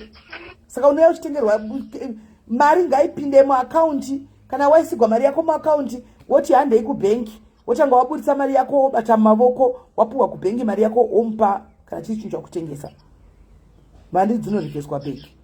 Saka my sister imimi kana manyora mozondisendera ndika ndobva ndakana nebhinikiki nepicture yenyu yake. Ndinokusendera. Alright, sharp. Animona hanzi my brother was scammed 120 for a car. Vanhu vanoskamiwa mota idzi, mota inoinda mahara free of charge. Mota inoinda mahara kutogwa free of charge, mota kuenda mahara chaiko chaiko if you are not careful. Senge izvozvi December unoimba mbavha dzakawanda, vari kutsvaga Christmas mbavha dzakawanda dziri kuita kuyerera. Yesu murora wangu Messi ndikukuona padenga apo zviri sei inda kurova so Messi kana ndisina kuita live haucheki vatete kuseri kuti vatete muri sei. Murora wangu andimona and munoenda kuindaimese kuanjina nebhengi anokurambira masvika mubhengi masi unosungwa ndiwe ndoti ndori kubenga mari kunzi waiwane paunoti ndapiwa na uyu it's your word against his anokuza kuti handitozviziva nhambopaka na marini mai avangu tiperekedze kubengi tinobenga mari unosungwa anokurambira kuti handitozvizivi ndasangana nawo padhoa usatambe nemasosiwe. Saka the best way kana indabata mari yako keshi maoko inaotora mari maobata mari maoko wompa chinhu because senge kumarketplace kwakazara iko zvino vakazara kumarketplace ende vari kuscouta vari kuvhura mota mutauni umu vari kujema vane motikari mutauni kana mapaka mota kana ukakiya mota yako necentral locking make sure kuti wabata madoors make sure kuti madoors akavhara kiya zvechokwadi anoona usangokiya uchifamba wasvika kongotaka uchinda unoona musina kana chinhu unoona mota yaenda vasunga dzazviwaya mota yarova pasi dziri kutogwa motikari hanimaona kana wakiya mota yako bata madhoo unyatsomeka sure because vakagara pese pese vari kujeba mota idzi vane maorder emota kuMozambique uko vane maorder emota kuZimbabwe zviri kupinda nemuna Limpopo hanimaona vane maorder emasparts emotikari dzimwe dzinotoka chinostripiwa zvorwadza sekutorerwa motikari kana kuti Fortune amai mwana kana kuti GD6 kungonostripiwa kuti vatore mapatsi havasi kutengesa iri mota vanostripa vanoda mapatsi ari mukati zvinorwadza sei. Saka batai madhozi enye motikari kana muri vakadzi vakudhriva tuya tanga tatambwa makaiona nadhumipi makaiona zvokunzi vhiri razodai uchibva kumba kwako uchinda mutauni tanga wapinda nepagaraji make sure kuti chero pukazoyamna nokuti vhiri umudza kuti futseki nokuti zadadaka nepagaraji ikagadzira vhiri matai angu ari right. Vari kututa kuvhura mudzimota chaimo vachitotora ende neutsinye hwavanawo vakaona kuti wavavhura mumota haugona kana toda kuvarwisa vanogona kubaya nebanga kuti vangokutorera handbag pamwe handbag inenge isina mari vanotokubaya mumotikari imwe nebanga vachida handbag chete animaona vanotokubaya vachida handbag iyo chete pasocial media pane mnasenda message social media ndakuverenga message yake mumota imomo. Saka make sure kuti please iko zvino if possible kana zvichiita madzimai muchipinda mutauni handi muri kuenda kutenga Christmas ndokumbirawo musaenda nemahandbag handi muri kuninzwisisa musaenda nemahandbag whether une motikari unawo motikari usaenda nehandbag tora mari yoda unoshandisa kana kadhi isa put repa kana riri kadhi repa kadhi rako netissue handika then wesa mubrown use a card. It's okay to use a card. Don't worry about the charges batigwa zvako macharges but you'll be safe. Ani muri kunzwa batigwa zvako macharges but you are safe because every transaction unobatirwa charge hazvina basa but unenge uri safe because iko zvino extend yavasvikaka vari kutoba nongedza vanhu nebanga masikati machena murasembik medu masikati machena kusora nezuno vakanoisa banga pane mukadzi angabva kutora mari paATM kuisa vanhu vachiona kudai hakuna munhu anoda kunosvika pane banga nefuti hakuna vanhu vakangomira kure kudai kutotiza isede kuti abatsire mukadzi uyu akatorerwa mari yese yanga atira paATM awedzera mari atira vanga atira 25,000 here vakamutorera yese vakatoyatsofamba vakatonopinda mota mavo vakarova pasi hakuna akadzingirira. Thank you Charlie. Hakuna akadzingirira. Anti muri kunzwa tora card rako use card grab your card with a tissue isa card rako up kana wapinda wabudisa card rako o swipe wabudisa card rako swipe wotsira anti muri kunzwa musaflashe mari mutauni musafambe nehandbag hanzi vakushinyanga mazamu vakutoziva tosapa maswe mazamu tendai kadhi kana akatora akatora kadhi iroro anodii naro pasina mari ndo yakatoipa, mari ndo yakatoipa. Musaise mari pasemazamu, torai fambai nemakadhi, musafambe nemahandbag. Phone yako iri expensive, please siya phone kumba. In fact siya phone kumba, usafambe nefone. Inda usina phone, usafambe nefone. Waudziwa nekumba kuti ndichakufonerai vachakuona wadzoka. Usafambe nefone iko zvino. You don't need a phone because vari kudzitora phone idzi. Anomona ukoda kutorera kadhi, vazhinji venyu pin yefone iri mufoni yako, yekadhi iri mufoni. Anotorera kadhi votora phone zvatopera. Anotorera kadhi nefoni zvatopera. Anti muri kunzwa? Hanzi masaluni vadzore kupindurwa kuno. Anti muri kuona? Saka please siyai mafoni kumba. Zvorwadza tubirwe phone iPhone 15 guys. Kadhi raipa ezora ite kadhi riri nani super nekubigwa keshisha bwana. Because kadhi chero pakati jale unotora mari ne limit. Rine limit sha. Pamwe limit yako inenge iri kana unosvika utora 3000 uti limit yakwana. Zviri nani? Pane kuti watora 25000 kesho utoba kadhi rine limit iri kasvika limit rinoramba kutora mari. Hanzi umwe muzimba kuketera kuti abayiwa nemandi akatofa. Anditi mazviona. Hanzi mamwe anoramba kutepa inzwa ruvimbo, mamwe anotepa but ano requesta password pin. Unotepa but rino requesta pin. Mashoma singa request pin. Unotepa but rinenge rine pin. Rinozoda pin. Kadhi rine limit. Saka zvinani kubigwa 3000 kana kubigwa 5000 pane kubigwa 30000. Hanzi pa ATM pachona make sure you press yes. Ukaenda pa ATM before waisa kadhi rako pressa cancel. Andi muri kudzwa pressa cancel. Iko zvino zviri best kana muda kutora mari guys. Handitika tsvagai ma ATM ari pa garage. Nokuti it's difficult to temper around ne ATM iri pa garage. Andimona because panenge pane makamera, panenge pane vanhu vemagaraji vanenge vachifamba pamovements pamagaraji. Tsvagai iwayo.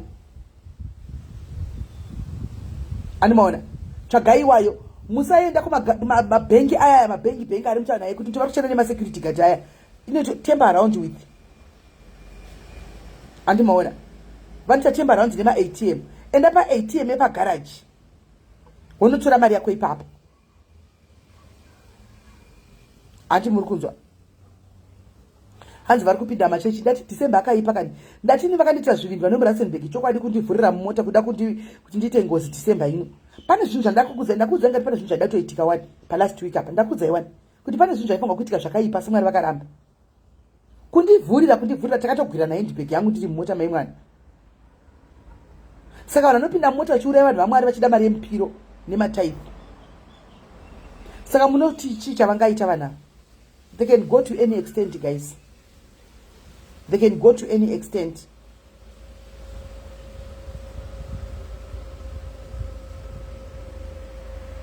Antimanzwa. Saka please team SA urongekai. Zvokuoneregwa makabata mabhona sei vari metozviziva.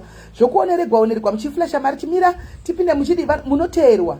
Zvikuru sei maZimbabweans we are easy to be picked because vanotoona kuti uyu muzimba because vamwe vari kuba mazimba vanotoziva kuti uyu muzimba munoteerwa kubva nemi kwa Mr Price kwamunotengera vana hembe mobuda moti muakamenzi vanenge vanemi mobva moti kunodlanti kana mune mabhonasi noida kunodla kuna nanandosi zviri mutaundi mobva mena nanandosi kunodlaka kana kuti mobuda nanandosi moenda kumende kupi kwamunomanyira kunodla mutaundi moenda kunandosi KFC Pedros KFC Nandosi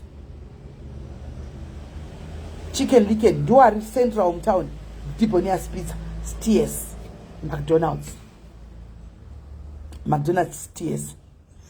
Musa muchioneregwa paya muchinobudisa mari muchidla vanenge vanemi pasaidi, munenge muchifambiwa nemi. Pamunongonodai bis attack. Saka please be careful.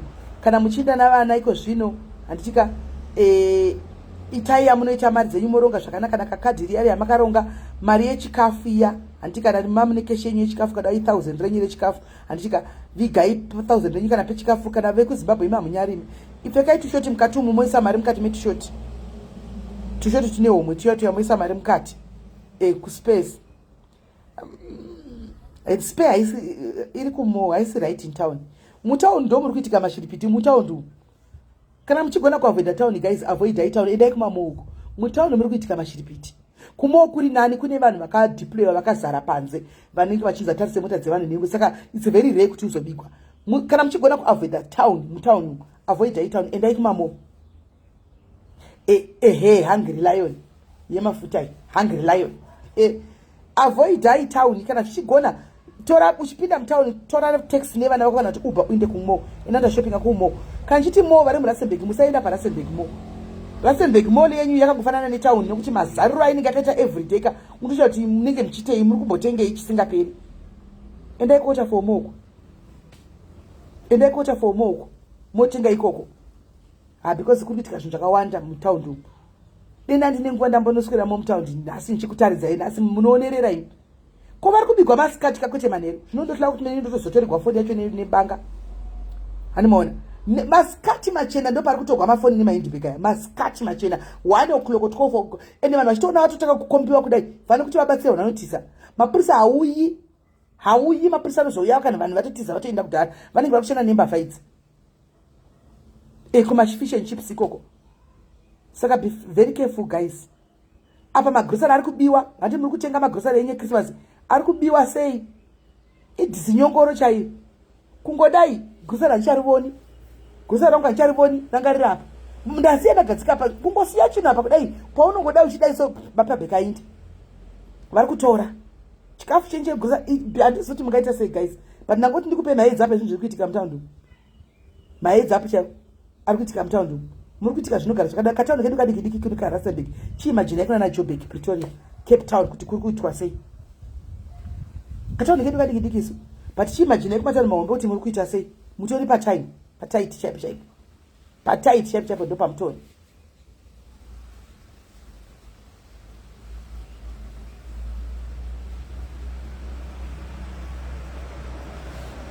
Saka be careful asikana chirega indipedza undinde. Pana mai vandishauya navo palive ava vandipa appointment ya 6 vari kutraining yavo basa vanopedza late. Mai ava vari kugwa nemwana. Saka tichauya navo palive kuma 6 vari kurwa nemwana. Yatove fight yekutoti yavahonde kuti mwana pazasvika anogona kuuraya mai. Saka vangoti varuda kuite public knowledge in case anything chazoitika. Vari kugwa nemwana zvikutodaro mukomana mwana asvika pakutotengesa maproperties amai kuti waicheka zvechisimba. Achitengesa maproperties amai kuti mungandidi chekuita hapana. Saka nyaya yacho yasvika pakaipa. Saka vati vanochaisa kumasichaya navo kuma6 ikoko. Then uyu ari muhospital ndiona achichaya naye masikati. Zvino zvaati ari muhospital chirega tigona tunobuda nguvai muzowai yemasikati ichi. Hanzi anenge achiona fesi yakafara semunhu ane mari yeusavi. Kunozati mazimba anetsi kuona here iwe. Kozongoti si vatsvuku ndisi tinozongova confuse stereki. But kazhinji kacho mazimba vanotomabata plus dressing anomboza dressing yemazimba inobatisa. Dressing yemazimba zvino inobatisa. Panguva dzakadai zviri best kuti vachipfeka mupfeka semaSouth Africans upinde mutauni. Pfeka tight iyoyo usaka topu kadiki usika wakapfeka tight. Usapfeka zitopu rakati mbana kuti mazimba ndoda kupfeka zitopu rakavhara magaro. Si achitopu icho magara asare pazvochinda ndozvoita vanhu vemuno. Pfeka shoti toto. Kuva confused nokuti as long as makapfeka majini skirt yenyu aya chete namateki namasokisi munotogwa munobatwa nkunzi. Munobatwa nkunzi. Because zimba rosika vanopfeka skinny jean neteki ndo dressing yemasimba. Jean skirt mateki namasokisi ndo dressing yezhinjinorwa nemasimba. Kana mamwe madress aya mamwe madress anongopfekwa kudai so kunotora nesandro tozika mati sandro ere kumazimba. Masandro mamwe aya kutozika kuti sandro ndire kumazimba. Ani maona. Chimbotira kupfeka sizvita vanhu vemuno. Muinda mtown. Mbotira kupfeka zvita vanhu vemuno. Even hairstyle chako chako magodi anotibatisa vanhu vemuno kashoma kuita magodi. Avaruki magodi vanhu vemuno. Saka godi isusu rinotibatisa. Ani maona. Zimba rinoda makeup anyway. Zimba rinoda makeup. Pese parinofamba makeup vanhu vemuno vanoita makeup but not every time. Only for my occasions. havaite makeup every day. Zimba chero chinda mutana nditomeka chati atogadzira tsiye, atogadzira chichi, atodi zimba roda makeup. Saka ine kupisa kwako kuita ukatoonekwa ne makeup tuzikama kuti uri na chete. Nokuti ine kupisa kuti makeup kwadai kune uchipisa kasweta kakwadai ma foundation yanotosara. Saka imbomira izvokuita ma makeup izvi. Kana kuchipisa kumira zvokuita makeup. Anditika kufamba uchidedzera mutaundi zvodozikama matsipana adedzere. Vantu vana vakapora kudai tisu tine noise unoteregwa kana uchitaura pafoni wega tozati vamwe tine mavoice ari pamusoro. Kana wapinda mutaundi nezviri kuitika iko zvino try kungodai ndichakufonera. Kana usadaira foni yacho uzodhitina makosi. Kana wakumba usadaira foni, usadaira foni. Mazimba nemachanga anozikama machanga anoda ma-earring akarembera kudai nezvisambia. Saka just be careful pakufamba apa ingova careful. Ingova careful asikana. Ndinga ndakupaiwo tip. Famba tiri chigroup. Handizosiya hangu zvekufamba ari chigroup handivosivi. Tivanofamba here vari chigroup asi unotovawa nekudedzera. Mushopu mukapinda mushopu ndochinzi uya kuni ndazviona uya panapa. Uyationa kuti mushopu unotonyatsa kuvanzwa kuti musha kwedu. Saka be very careful kana ukapfeka chesleeveless. Ukapfeka chesleeveless top kurupi saka uchipinda mutauni. Make sure kuti wakagera hapwa. Nokuti vanhu vemuno vari smart guys. Hatidi kusora chinyepirana. Usmart kwete ukusmart wokuti tune usmart wokugera gera nekudididi aiwa vari smart. Vanhu vemuno mavade chinonzi hapwa choya muhapwa. Havadi choya muhapwa. Ani muri kunzwa.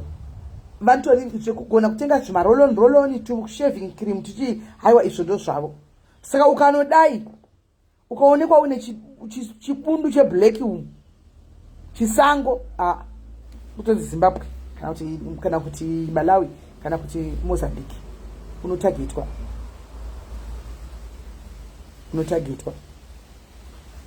Saka gerai One muna vafambi nevhudzi muhapwa gerai kana kuri kupisa saka obviously ningo wakapfeka ka sleeveless chero kasumudza kudai munoonekwa kuti makachena hamuna vatisa mbavha idzi sezvisina nebasa zvidiki ndozvo zvavanotarisa zvinhu zvidiki ndizvo zvavanotarisa vanhu iyo vambavha iyo anmona zvinhu zvidiki ini kudhara ndakambobatwa ne-earring pamini but iya itori home office home affairs yakatondibata kudhara.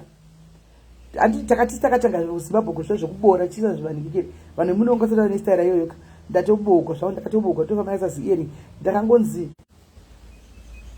ndobva dai ndobva chika kechitu ndobva nditi kujobheki ndobva ti woza la ndikati mina akati woza ndobva ndaenda ndobva ati ubuyapi ndikati ndibuya eKZN ndimatezi waendesa na Chizulu handaitomboggona Chizulu chakazobuda hameno tise ndaimbonyatsochigona cheke ndikachizulu zvikanzi yewe nasunga ungachela manga upuma phi wena ndikati ngipuma kona eKZN zvikanzi yewe ungadlali nami wena upuma phi wena ngiyakubuza for the last time anmona ndikabva ndati zvikanzi okay awufuni ukukhuluma ngicela ukuthi sikhambe padhuze ndipapakisiyeni andipane police station ndipapakisiyeni ndibva ndaita zvangu zvezvinharo ndibva ndati handei ndobva ndatofamba ndikatoenda kupolice station wena ndosvika police station zvikanzi nangu mukwerekwere womuZimbabwe ngicela ukuthi nimvalele ndinambobvunzana kuti ndakangomborambira asvachiti nangu muZimbabwe mukwerekwere ngicela kuti nimvalele ndakutozipinda kumasales ndipo ndakati hai bhuti ngicela kuti sikuluni zvikanzi hai ndakupa chance kudhara kuti unobvepi titaurekera ndobva ndati azouya andinoda mari zvikanzi chiburitsa mari undipe mari uende ndobva ndaburitsa mari yangu ndati ndibva kuZimbabwe zvikanzi ndakona kubva kuZimbabwe kudhara ndikati wandiona nei zvikanzi nemuna havaboori mino zvikanzi vanhu vanesita vari kuuya vakaboora stera mino itiona mabhazi munode kuZimbabwe vanhu munasati vakuboora mino idzi ndipo ndikati ndikati nchibva kuno ndatobisa chi-earring chiyabva ndatochirachira kumai mwana ndikutovhara kwakaita buri rangu arimona ndotone buri rapa ranga rakatobokwa iyo pamino hombe iyoyi ndine buri ranga rapa ndakabva ndatodi ndakabva ndatobvisa earring riya kutoti buri riya ritovhara ndabatwa neburi chairo ne-earring chairo saka vanozviziva kudhara vaimbokubvunza BCG voti tione ukadamba uchita nharo kuti muno muno konzi tione nhova wotonzi tione nhova iyi because nhova yevanhu vemuno inoita chepakati yoita chekumasaidi kudai isusu tinongori ne1 saka vanozviziva anmona saka just be look smart kana uchienda mutano kunosula chifamba nevana vako uchita yakuita chita smart chanditika kuti tikwanise kuenda asi musafambe nemafoni please siyai mafoni kumba